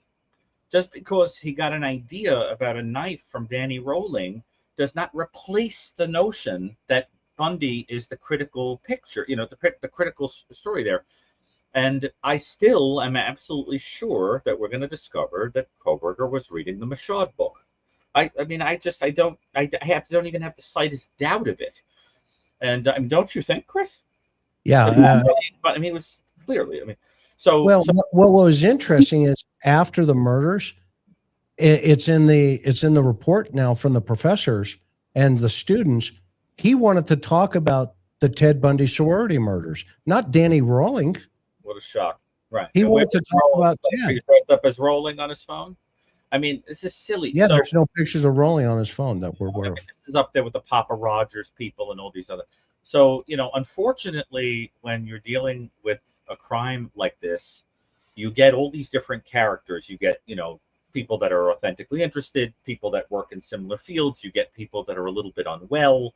You get people who are, shall we say, on the low wattage intellectually. But then what you also get are people who are sort of like Bryan, who enjoy, they think that writing and speaking in a condescending tone hidden behind their name or whatever, and they're mocking you and saying things. And this is a person who you can just imagine, like for a living, they're wiping spit off like with a squeegee, like off of a drive-through window or something. But people like that get a kick out of needling it to people who know better. And I think in doing that, they reveal themselves to like Kohberger because he's like their hero. He's their boy. You see what I'm saying? And I think, as I said last time, there are some people who it's almost as if they are doing his bidding. I said they're like flying monkeys that get sent out by the witch.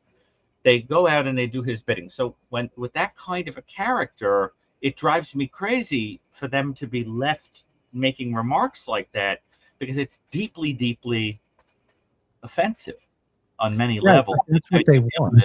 Yes, I know. So get rid of it. And so, and just think about. So let's think about this. What you just said. Do his bidding. Okay. Yes. He's going to have access to that pad where he's going to have email exchanges with thousands of people.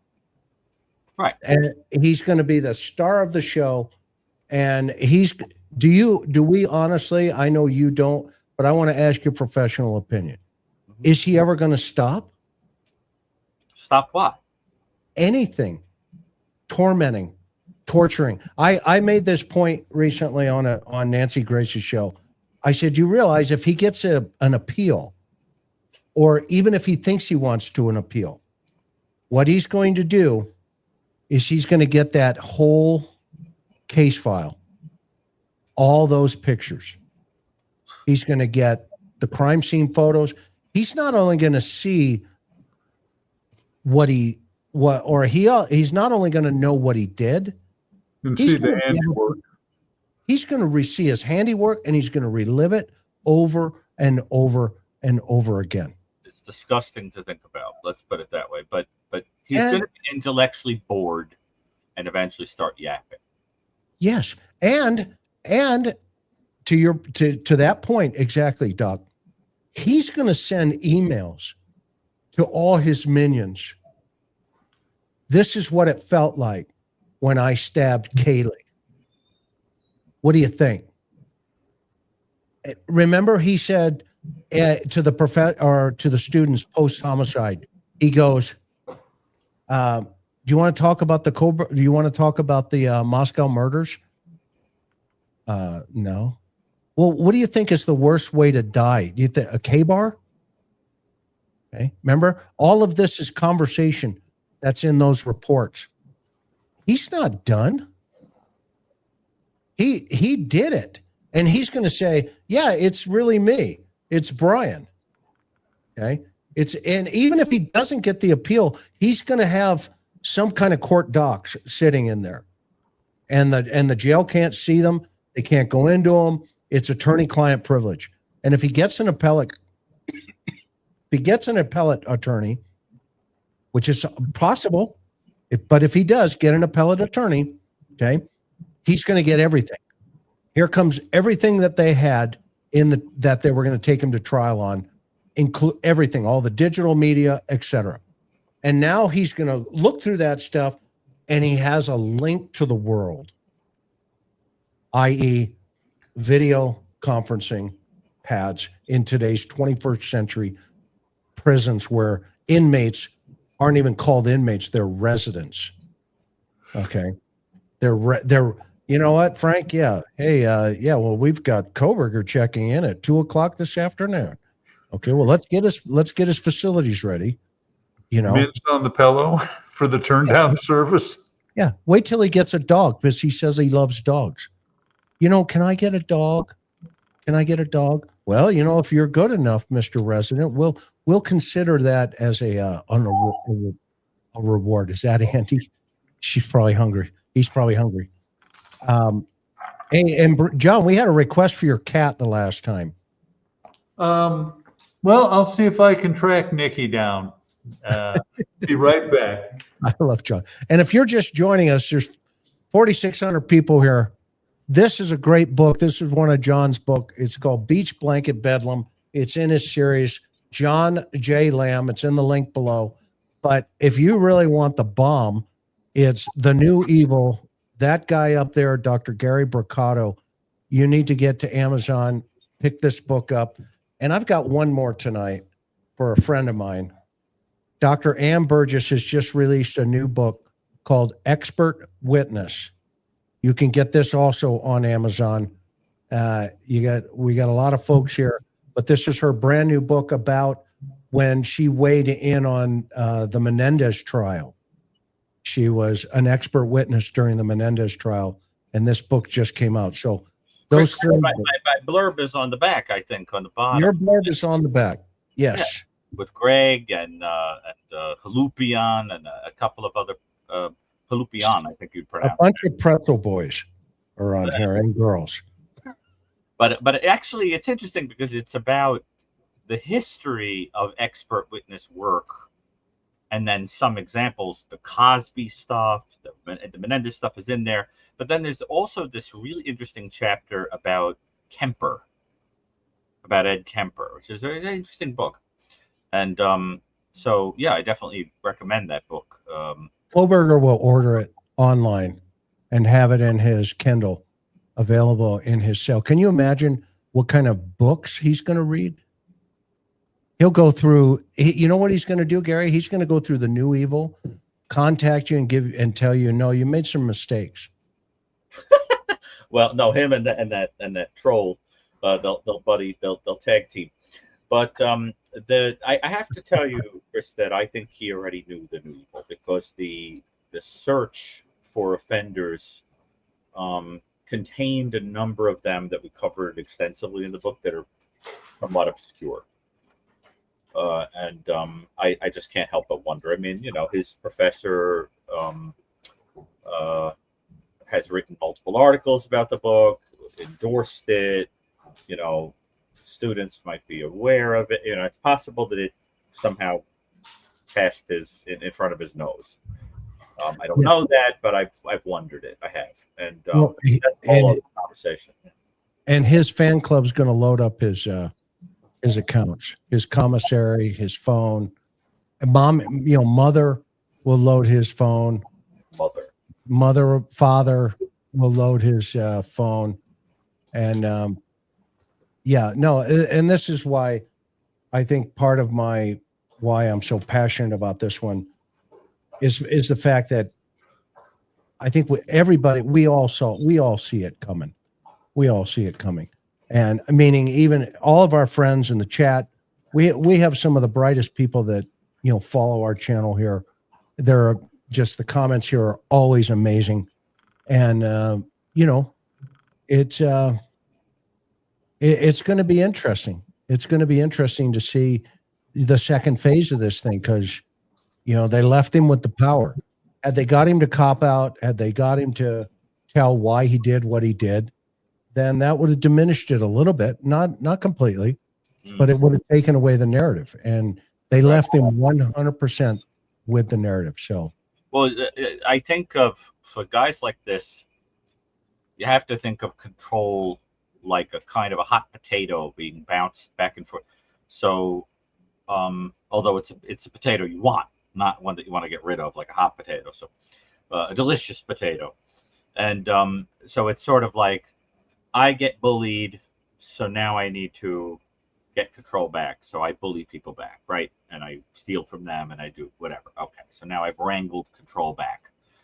I am going to be the smartest person in the room and have control over you. Now these people in school are starting to say that I'm not doing a very good job, and it's females that are complaining about me, whatever. So now control is being taken from me. So I'm going to wrangle control back through making terrible remarks, and then ultimately through homicide, possibly even through sexual fantasy or enactment of fantasy. Then it's wrangled back from him because he gets in trouble and he winds up in shackles and the whole thing. Then he wrangles it back, what he does in terms of the plea deal and all of that, right? So now there's an attempt to take control again, but with the statements and sort of condescending to him and all that kind of thing. And so we have to expect that there's going to be some attempt to pull it back. And right now, what's bothering him precisely is that, as clever as he can sometimes be, he doesn't see the way to get that potato back. And that's scaring him, you see, because then the curtain gets pulled away, and what you realize is he's like down on the ground and has to say, "Uncle," and he refuses. He can't let that happen. So that kind of person will go to any extreme, absolutely any extreme. And then you have to think, what are some of the ways a person like this could wrangle control back? By not telling anybody about the motive, by writing a book, by getting a lot of attention, by hurting somebody, by trying to escape, you see what I'm saying? So you got to wait for the other shoe to drop with this kind of person. It's just a matter of what he will do. And the other thing is that bothers me about him, and he shares this quality with Dennis Rader, and those in the Dennis Rader world, will know what I mean. You cannot get rid of him in the media. Dennis Rader is almost like, it's like trying to get rid of bacteria. It's not possible. You can try to minimize it, but he's just always there all the time. Kohberger is like that. He has a way of just being on the lips of everybody all the time. And, I heard the comedian Stephen Fry say once about somebody that he was opining has that a narcissistic personality. That you have to think of people like that almost like a Dr. Seuss character that just bloats and expands every time you say his name. So that the best thing to do is stop talking about him and just let him deflate. See what I mean? Because in doing that, you're giving him the viscous grease with which he powers his machinery. That's the thing. So I am very torn whenever we have to talk about him, right? Here in this world, because I want to help people understand, even though I have to deal with these people that seem to think this is done for clicks or for attention or something like that. I couldn't care less. You know what I'm saying? I want to be left alone. But the thing is, I think it has to do with the idea that we're trying to raise awareness and give an intelligent professional point of view and all of that. So we do it. But Chris, isn't it gross that it feels like this guy is just always blowing up and expanding, and in doing so, stealing control from people? You see what I'm saying? And so it's a difficult thing. And it really is. It's difficult. It is, but we're in the 21st century now. I mean, 10 years ago, or whatever, people just disappear. They go off to prison. Aloha. Okay. But today, the prison walks in and says, you're not an evil person. You're a resident. Welcome to your new home. Okay. Oh, and by the way, did I tell you? Yeah. Well, you get an opportunity to get yourself an iPad. Here you go. Now you're in touch with the world. Okay. And you get to dictate what the narrative is to the world. I have a problem with that. I want to see the prison system say, shut them off from the world. In the world, but not of the world. Yes, right. Okay. Just shut them down. Make it go away. And guess what? That's when these guys will disappear. Okay. But they're not, to your point. Look, when Dennis Rader, BTK, I mean, you have family members writing books about his murders. He's never going to go away. Okay. Ever. What was the old line for our hostage negotiation technique? No audience, no show. No show. And again, you've made a really prescient point. It's the 21st century.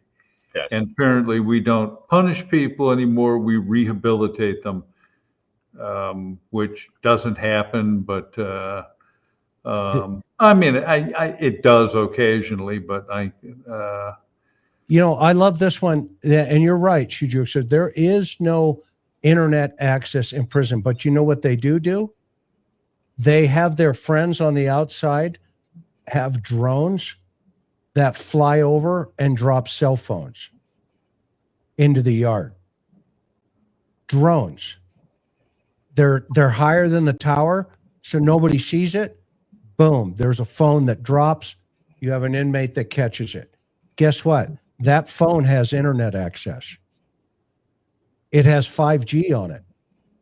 You can search anything or do anything you want on that phone. They sneak in phones in their friends, sneak them into the prisons all the time. They have communication devices in prison. That's a no-brainer. That's why they do cell searches all the time. So the fact that, we're thinking, well, he doesn't have internet access. No, he'll be creative, especially as a lifer. He'll figure out, hey, I need a phone. How many cigarettes is it going to cost me for the phone? Or, is it my left butt cheek or my right butt cheek tonight? Which one? How much? I need a phone. Okay. Or mommy or somebody somewhere. And like Bob said a couple of minutes ago, they have the Aryan Knights there, which is an affiliate of Aryan Brotherhoods. Okay. They're basically, a check the box kind of neo-Nazi white supremacy group. I guarantee you they're gonna knock on his door and say, you work for us now. Welcome to the club. Okay. And they'll test him out. And he will be the guy in the yard catching the phones. Because if he doesn't, they'll kill him. And they'll make that very clear to him. You don't play by our rules? No problem. We'll give you 24 hours. And you'll get the chef special. Okay. It's all coming. Okay. And did you know they're dropping phones through drones into the prison yards? I had read that. I Yeah. didn't know how common it was. Yeah. It's happening all over the country. Prisons are very aware of it. They're having to even put nets up over certain yards to catch the phones coming in on drones. You got to love that. I mean, meaning not love it, but you gotta love them for their ingenuity. Well, they're locked up, and all they have to think about is ways that they can game the system. And they're ingenious, and they can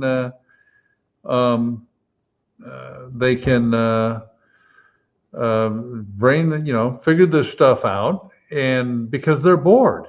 This is an intellectual challenge to them. It's like Tetris for them. Figure out a way to get what it is they want. Remember, John, the old training films from Pelican Bay where the MA would practice how to disarm a cop? Oh, yeah. And when they, they would have an inmate on the wall, and they would have another guy patting him down, and then they would turn and you'd see them kind of pulled at their holster and their weapons. Okay. And that all went out through, officer safety training and bulletins. And we changed the way how we would pat people down. We wouldn't put them against the wall. We'd pull them back and push their back, so they can't spin on us. And when they did start to spin, you could dump them, meaning throw them on the ground quickly. And we used to call that gang fu. And by the way, speaking of gang fu, if you're with us, we got 4,600 people in here right now. This is a great, great book. It's Beach Blanket Bedlam. And in the very beginning of the book is a glossary of terms. And this book is absolutely hysterical, but it's not for the lighthearted, right, John? It's not for snags, sensitive new age guys or gals. It's not for snowflakes. It is, I'm giving you a basic no holds barred look at what police work was like in 1982 in Oceanside, when it was one of the most violent cities in California, which meant it was one of the more violent cities in the country. And there were no tasers. Less lethal usually involved this or a nightstick. And, this was an era of PCP and also known as angel dust, where crack wars. Yeah, it was. And I will add this to it. Yes, it was working as a street cop in that era was the most fun you could have with your clothes on. It was. I always was concerned that at some point the city was going to figure out that I was ripping them off, because I'd have done this for free. Let me get this straight. You're gonna give me a car with gasoline and give me equipment, and you're gonna let me go out and catch bad guys, and you're gonna pay me for this? It was just. You guys were in law enforcement at a time when this country had epidemics of offenses that were really special. I give you an example. I was speaking to an officer recently who was from your same era, and he told me that he arrested somebody for mopery. And I said, is mopery what I think it is? And he said, yeah, it's the crime of exposing yourself to a blind person. This is a real thing. You guys, I'm telling you, because you guys were active right in that explosion of sexual perversions that sort of overtook the country in that period from like the 60s to the 90s. Yeah. And there's plenty of that in this book too.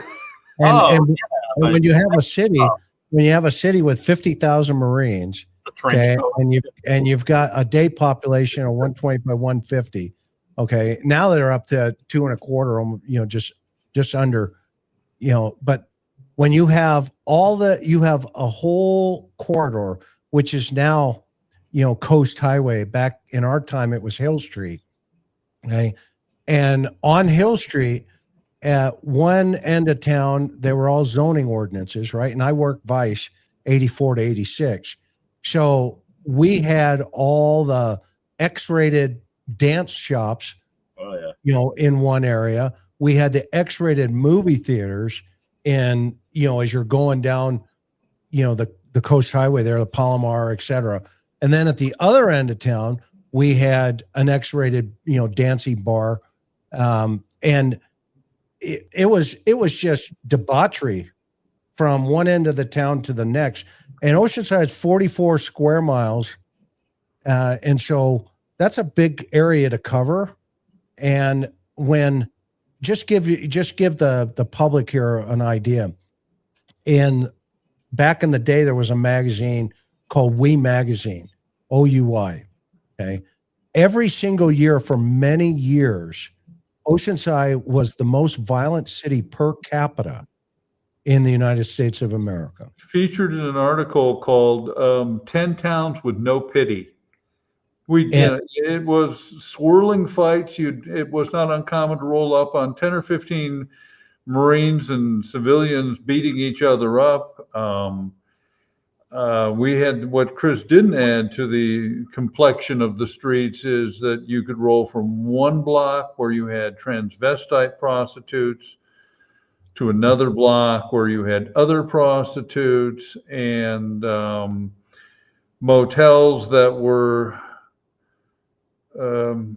just at the entrance to several of the motels should have been the same sign as the entrance to hell. Abandoned hope. Anyone that enters, throw away all, abandon hope, all ye who enter. There were just motels like that. And we'll give you an example of why we had so much experience, because there was only 7 of us in COV. Okay. And that means we rolled on every dead body, every, natural suicide, you name it, homicide, autoerotic accidental death, you name it, we got rolled out. Okay. And let me give you an example of statistically how this matched up. Oh yeah, the Playgirl, there's Bob. Sorry. With the near beer. That's a story. Okay. That was one of the bars. Okay. It was actually an all nude dancing hall. And so long story short, back in, just using 1995 as an example. Okay. The city of San Diego, just under 1.5, 1.7 million people, the city. We are 32 miles north of the city of San Diego. In 1995, they had 50 homicides with 1.5 million people. Oceanside, with 150,000 people approximately, and count the Marines, okay, we had 30. We stacked the bodies up like cordwood.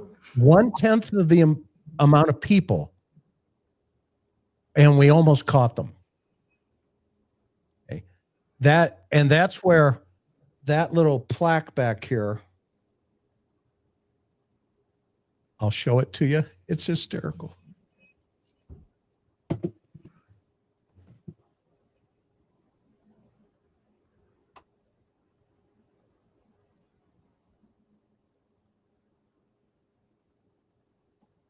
It was a special time when you guys were active. You know what? They were the finest days of my life, working robbery, crimes of violence. The greatest mistake I made in my police career was being talked into trying for sergeant. I should have stayed in crimes of violence because it was. Here's the receipts. Yeah. This one, it says 1995. You can see it right there. Okay. Detective Chris McDonough, Crimes of Violence Unit. In appreciation for your dedicated service during a record year of 25 homicide investigations, by the way, 5 of those that we didn't count were gang shootings. So the chief kept them out of the statistics because he thought it would look better when we turned them into the FBI. 25 murders, 1 year.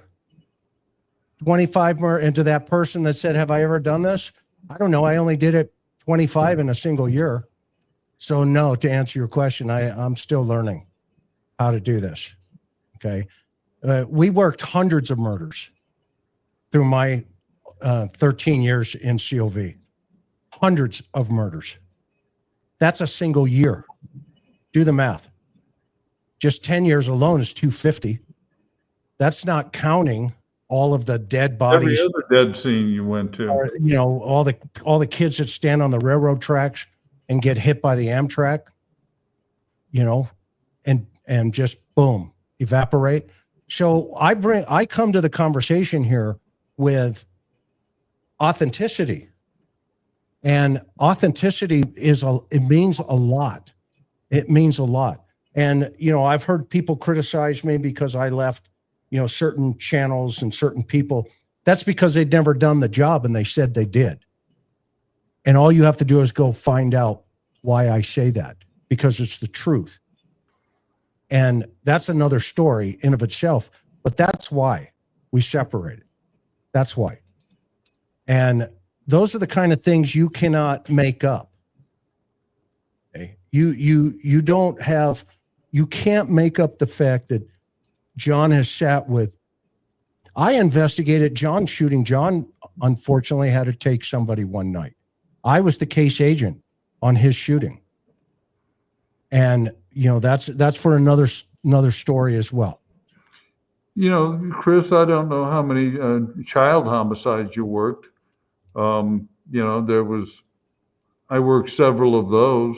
And so if somebody is like making some sort of casual observation that you don't know what you're talking about, look, at some point you're not going to be able to convince somebody who's just, look, they're if ignorance is bliss, they got to be the happiest people on the planet. So when we talk about murder cases and we talk about, and there's all sorts of cases, there are assault with deadly weapon cases that, but for, we had the finest paramedics really on the West Coast. Because we could have had way more murders, but our paramedics were dynamite. And the local hospital, we had standing instructions. If I got shot, don't let them fly me to UCSD La Jolla, because they don't see as many gunshot wound victims as Tri-City Medical Center does. Yeah. Shove me in a car and take me to Tri-City Medical, because I know these people are going to be familiar with gunshot wounds. And that's the environment we worked in. And I'm not trying to be overly dramatic or try and portray it as like, oh, we worked the mean streets. They were mean streets, but we approached the job cheerfully. We had fun doing it. And if somebody finds that disconcerting, or they find it, what good is going to a murder scene and going, oh, I'm an emotional wreck because I see this. Our business was dealing with dead bodies, and we were good at it. And you get good at it by separating the emotional component from it. So yeah, and that was the other thing that I think why we're such a good team as a whole, is because we have Dr. Brucato, who's written the book. We have John, a tremendous amount of experience. The New Evil. If you haven't got it, go get it. And then just the Cold Case Foundation. We have 167 experts from around the world, and we're able to say, you know what, objectively, let's look at this case and let's apply all the experiences. And it's kind of like the Mayo Clinic approach. And when you do that, you learn a lot, and you have all the tools necessary to say, you know what, you had the car. What do you mean? Why didn't you just go knock on the door? You had the doggone car. You knew it, and just make it happen. So anyway, I've kept you guys 2 hours and 34 minutes, and it's late where you're at. I have to get up early as well. Final words, John, any thoughts? I certainly appreciated the overview regarding the email communications, and I'm not going to flog a dead horse as far as would I have done it differently? Yeah, I would have, but guess what? It's 2025, and things have changed, and it's probably a good thing I'm not in police work anymore, because I probably wouldn't get out of a police station without like getting a citizen's complaint. Yeah, Gary? Well, I want to say, and this is something that we really touch on in the New Evil, that Michael Stone and I talked about, is that there are some offenders that really seem to be the embodiment of what is going on in their particular culture and with their particular technology and we react to them through a very contemporary kind of lens. And I think Kohberger is like a classic example of somebody who has very contemporary motives, right? Inspired by, pornography, feeling entitled, to fight back against anybody who dares disagree with him. Almost like a representation of a zeitgeist. Yes, he really is. That it's a very modern kind of motive, right? And I think the use of technology, surveillance, or looking at podcasts and TV shows and people talking about him and keeping track of it. It's just an extremely modern crime. And what I think is that the Kohberger case has really held a mirror up to our culture in many ways. How we create toxic men who have these ideas about women, about how we create the idea that if you don't get everything you think is coming to you, you have a right to go out and act like a big jerk and steal it from people, even if it's their life. The way that we blame the victims and their families instead of blaming the offender. We're as Fulton to say, we have more sympathy for the mugger than the mugged, that kind of thing. And that's very disturbing. The idea that no one is evil, they're just sick. Everybody is sick, right? I mean, listen, I'm an expert on mental health and personality disorders, and I'm telling you, there are some people that do what they do because it's fun. They do what they do because they're terrible people. They have no moral compass. That's it. There's nothing to it other than that. That's very disturbing, and it goes on and on and on. And then I also think that what we also want to bear in mind is that we also sort of ate it up. This guy pathetically wanted attention, and the whole world fell in love with the story like it was some kind of episode of CSI. So I think that, it really is. I think when the Kohberger case is over, there need to be books written, not about him and how interesting he was, but about that mirror that he held up to our world and how we're creating Bryan Kohbergers and how he gets us to react and what he brings out of us. And I don't know if you guys agree with that, but I just think he exemplifies so much of what is ugly in the culture. And do you agree with that? I'm just curious if you guys agree. I know it's supposed to be our final word, but I can't help but ask. Don't you think he's? I agree completely. I think that he has almost become an avatar for the sickness. That's the perfect word. That he has become an avatar for the moral rot that you've described that, where we seek to expiate the monster and basically blame the victims or blame society at large, because of course the monster is just sick, and they aren't. So yeah, he's become an avatar, and I think that's a wonderful idea for a book where we hold him up and we say, how did he get here? Why do we actually want to look at this and say, hey, we helped create him? That's right. And then the larger question of, does the truth even matter anymore? Now we're at a point where if you could use science to your advantage to get a jury to look over there, the truth is not relevant anymore. Science is like it's an inconvenient thing, whatever. I mean, you actually had people who would argue with me and Chris.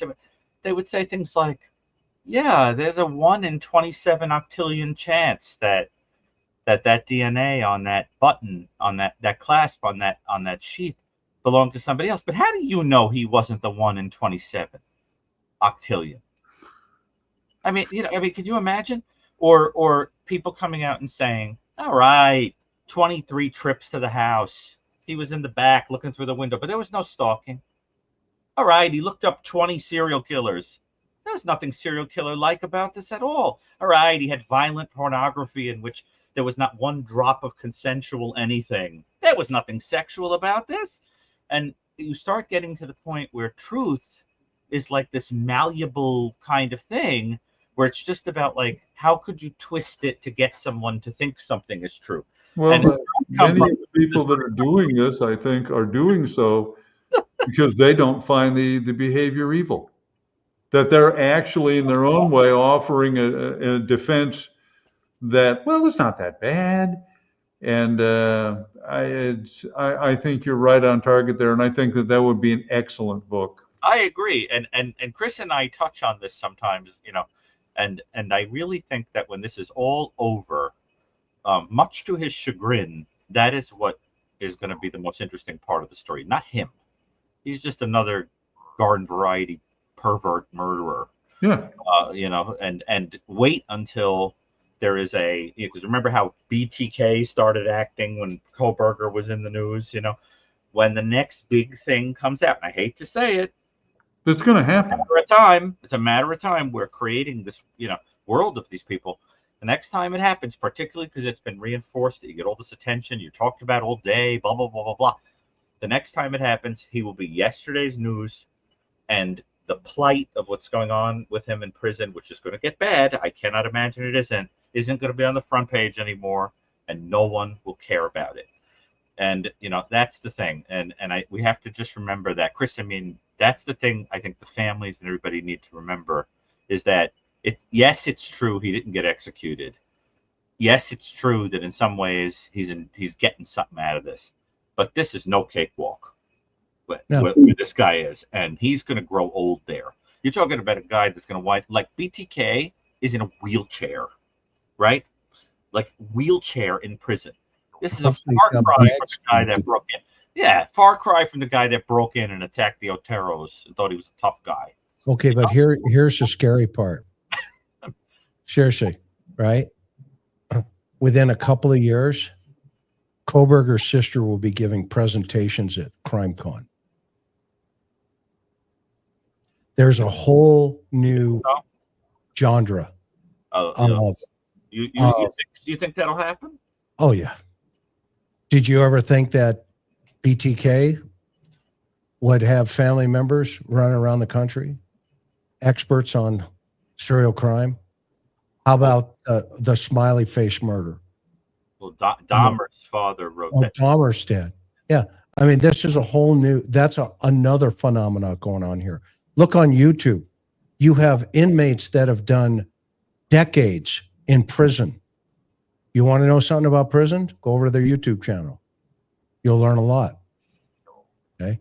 And they have hundreds of thousands of followers that follow it. But, if you want to learn about cop stuff, come on over here. It's almost like these mini societies are being built around your principle there about society. Our society I think we've already internally collapsed, and that right is wrong and wrong is right. Yes. Just as it was predicted years and years ago. Back in the day, obviously during the 30s and the 20s and the 30s, when they were mowing people down with Thompson machine guns, and the media would come in, during the perp walks and stuff, and it hit the detective magazines. Okay, well, there was a very, very small piece of society that would pick up on that. The Ted Bundys, remember it was Ted Bundy who told the world, okay, it was pornography that also helped drive me. And now today, every kid in the country, every child in the United States, in about 2.5 seconds, and I shared this with somebody recently, well, not recently, but at church with a youth group. I said, for the very first time, the devil can come into the sacrament meeting. And all the kids were like, what are you talking about? I said, well, how many windows are on this building right here, looking in this chapel? Look out, right? Oh, there's a window, there's a window, there's a window. I said, how many windows did you bring into the building? Where for the very first time, the devil can sit with you while you're partaking of the sacrament. Think about that. For the very first time in history, the devil can go to church. And it's all up to the operator of the device where they want to go. By the way, that's my son and his fiance. Wonderful. But the point being, right? That is the new, one of the new evil, Gary. You need to extend this book because we're in a whole different place now where we can watch live on TV the video of Luigi shooting this guy in the back and executing him.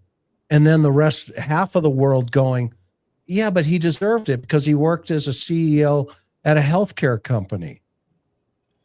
I think we've become a lot like the Romans that would sit around and get a kick out of watching people mutilated, and killed, and brutalized, and cheer, and sell, gewgaws and whatever.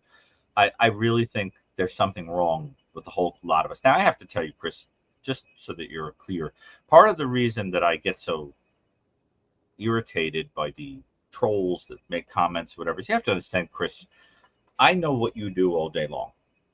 You know what I do all day long. We know what John did all day long, right? Literally, we have saved people's lives, right? Literally. We do nothing but try to help law enforcement, educate the public, save people. And to do it, we have to give up parts of ourselves and live in the darkness of the most miserable aspects of human beings. Swim in it all day so that you lose the ability to make small talk at cocktail parties. And the only harvest you get from it is the good that you do in the world. And then you get a person who probably salts the French fries at McDonald's for a living, comes into the chat, and in a summary sentence basically tells you, you're an idiot. You don't know what you're doing. You don't do anything at all, whatever. Okay. And you have to understand, this is against the backdrop of days and days and days and days and days of doing things that nobody would ever do unless they were a very particular kind of person with very particular calling and very particular gifts. Good people.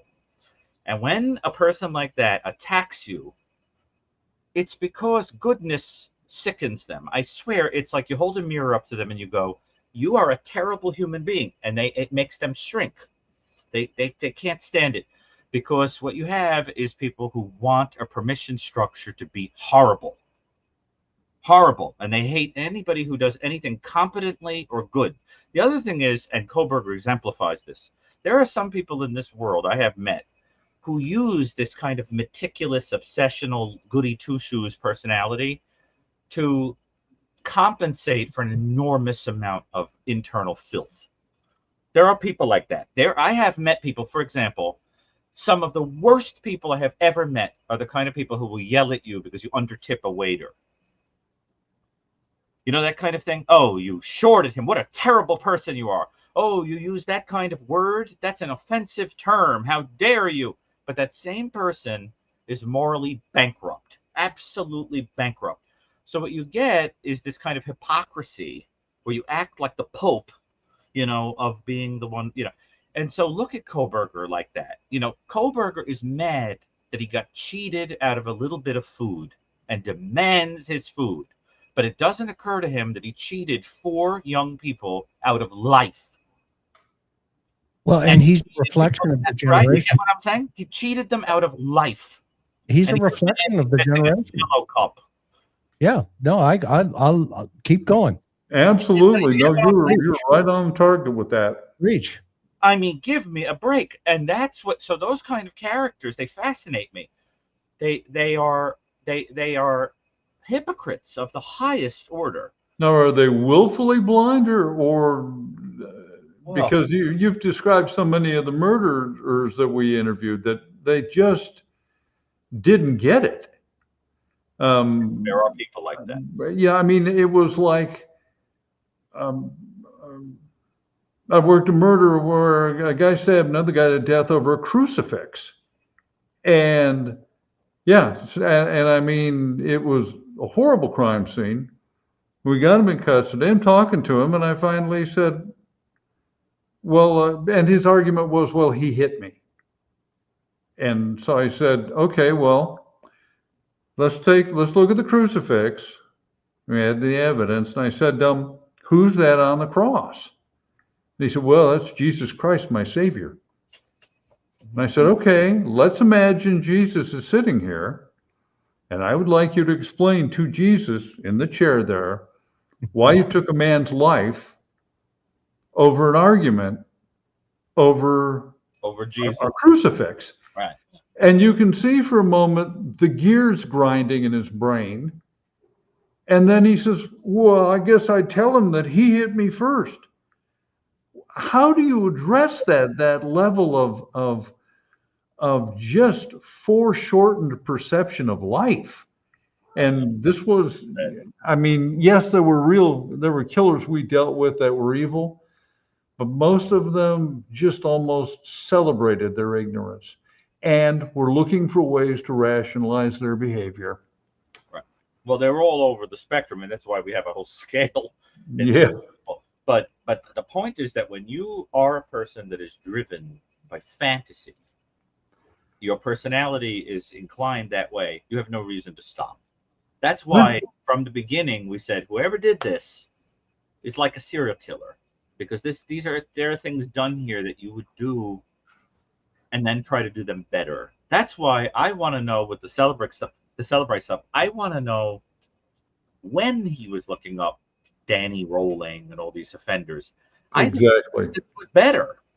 I mean, this whole idea, for example, with this troll, oh, Danny Rolling inspired the knife. Okay, well, let me see that Danny Rolling was looked up before he got the K-bar.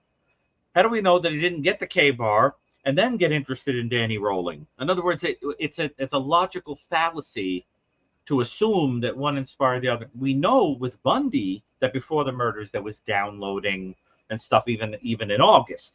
So that's why I just think it's yes, and we're aware of the underlying book story.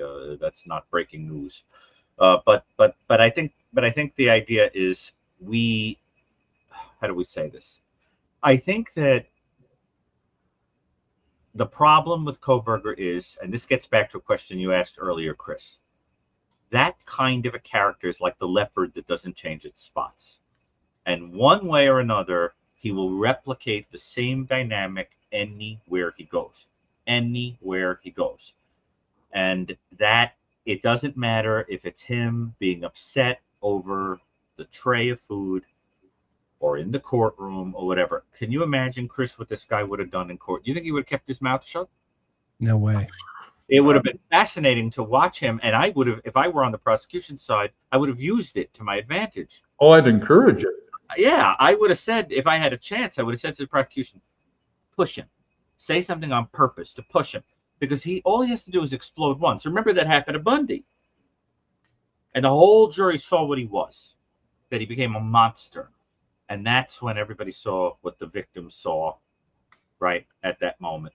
And Chris, that point I made earlier, I hope people will really think about it that way. When I said that you could see in the crime the same arc that plays out in his personality all the time. Same thing. Look at his school history. Worked out the same way.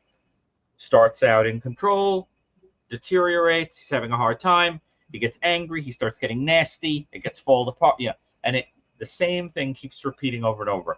Also, Chris, I heard on a different. And by the way, Gary, not to interrupt you for a second, but and I'll keep going. He started out as a troll.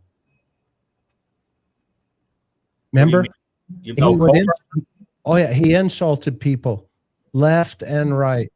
Yeah.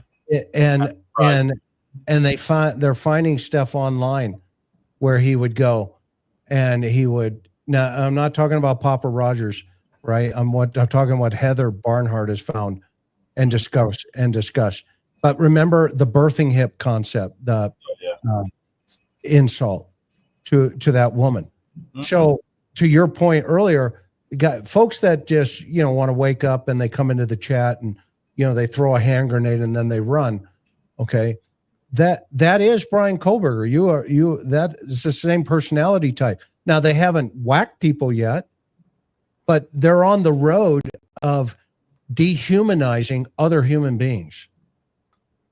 And they like insulting people who have done more than they do. And they get an adrenaline rush from it. Right. They get a dopamine hit from it. It's like, I'll just, say or do whatever I need to do. Okay. And I feel good about that. So therefore, oh man, I feel good about me for a second. Okay. But think about how sick that is for them.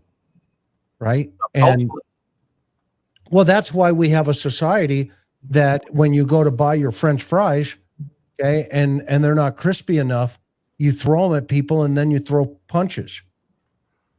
And it's, remember the old saying, take away words and you create bullets. Right. Chris, I talked the other day to a person who referred to themselves as an influencer on social media. And they said to me something along the lines of, I have whatever number of thousand followers. But followers. So I said, when are you going to start demanding that they all wear certain robes and eat certain foods on certain days of the week? I mean, it's only a matter of time, right? I mean, they're your followers, aren't they? You might as well play it up. Write a religious text. Go all the way. I mean, because to call them followers, Chris, that's a deeply disturbing word, in my opinion. I mean, that's the whole thing. And then what happens is that if you feel that you're a loser in that game, that's what creates this toxic crap. So you have this guy who's got his head being pumped with, you're a loser unless all the women want you, whatever. Remember the stories that are told that he would say to people that if he really wanted to, he could have any woman that he was TAing. Right. There probably wasn't one that would look at him. But he needed to tell himself that. So I think that's a very modern thing. And that's something that fathers especially have to tell their sons. Like what manhood is. I don't know what is going on. Now it's considered sexy to be a thug. I mean, I see people walking down the street with people that if, like I had a sister and she brought them home to my father wouldn't even let them across the threshold of the house. You know what I'm saying? He would say, thank you for bringing this guy here. Now I'm going to call the police. You know? Like it's weird. And so I don't know what's going on with that either. But there are a lot. Let's do this for our audience. Yeah. We need to have a deep conversation about this. Let's do it, coming up maybe next week sometime. We'll go a little bit deeper because I think it's a fascinating conversation. We could probably the three of us go on here for another hour or so. And I quite frankly, I think it's a great conversation to always have because I do believe one of the things that we've learned because we have dealt with the people that we have dealt with, we have dealt with the Bryan Kohbergers of the world. Yeah. And they just don't wake up and say, yeah, today I'm going to kill 4 people. No, I think we understand the building of that house in terms of that personality until that house explodes.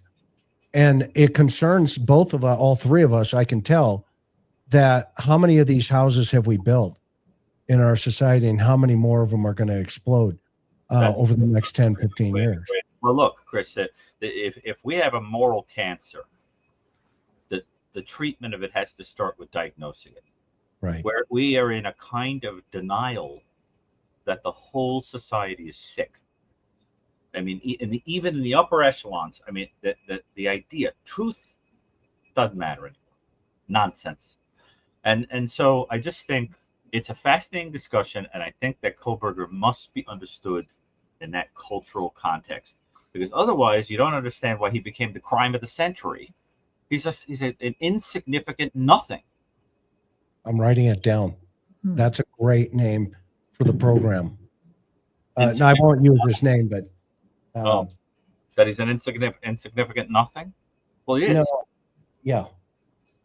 So I think it's a fascinating, and the audience seems extremely interested in this. And of course, we saw it exemplified in the people who made nasty remarks, and we've been dealing with this a long time. You've got characters like that in your book, don't you, John?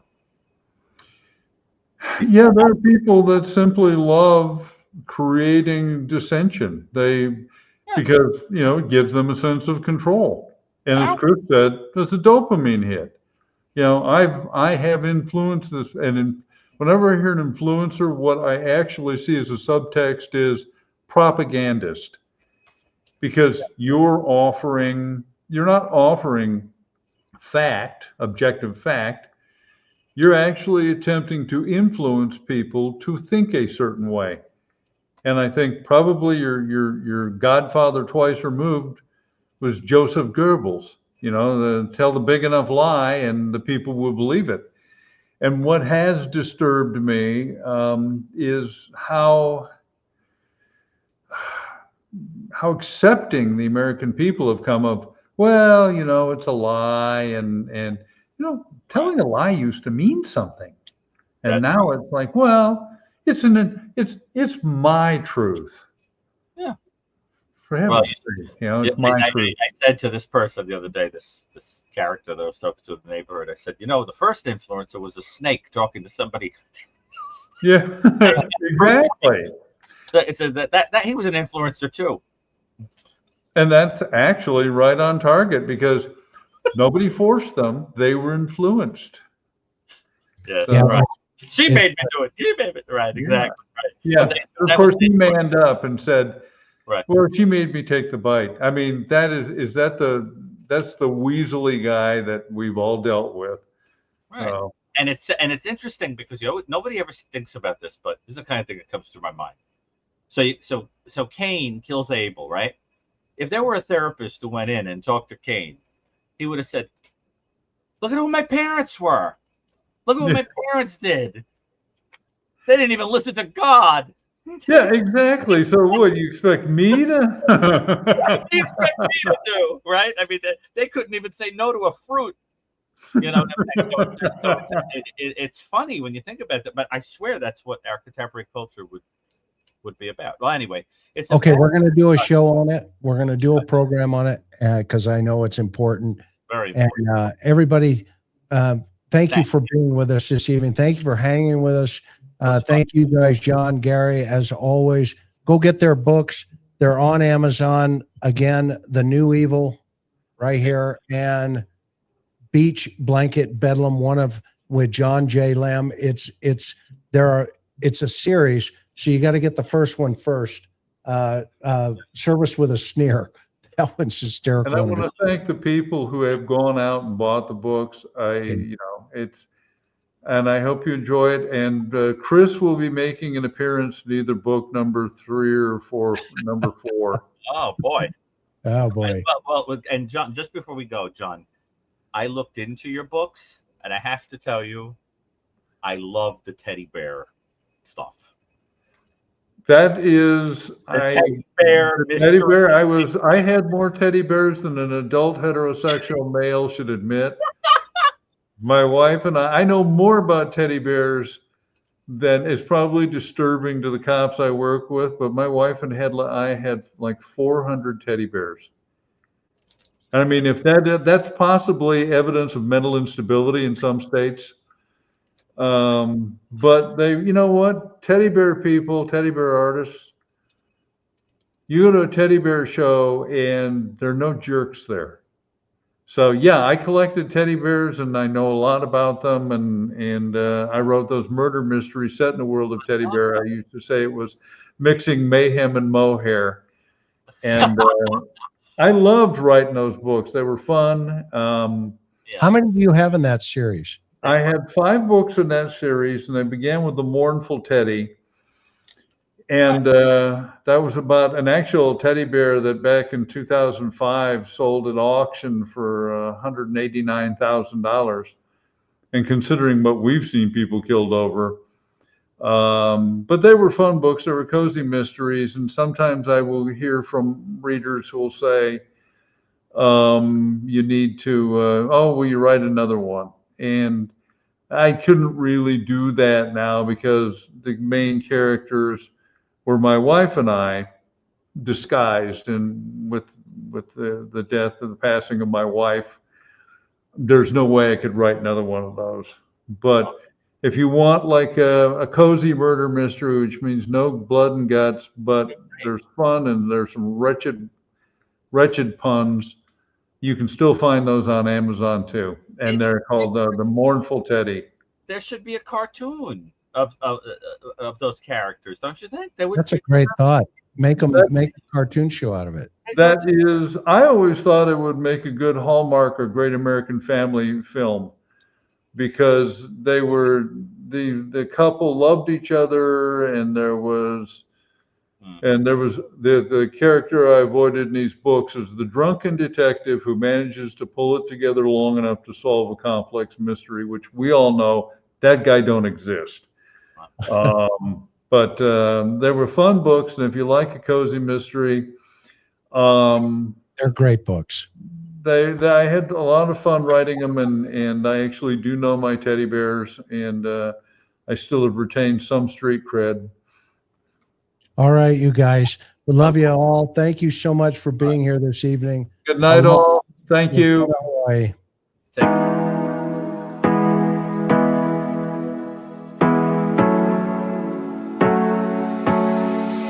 Hard working every day, I'm stressed out 24/7, babe. No timeouts, wish we could fly away. You and I go to our favorite place. Oh yeah, make special memories together. I'll be your company now and forever. I say we fly away, you and me, go to our favorite place. Feeling the sun on my face in Hawaii. With you, Hawaii. With you, Hawaii. With you, Hawaii.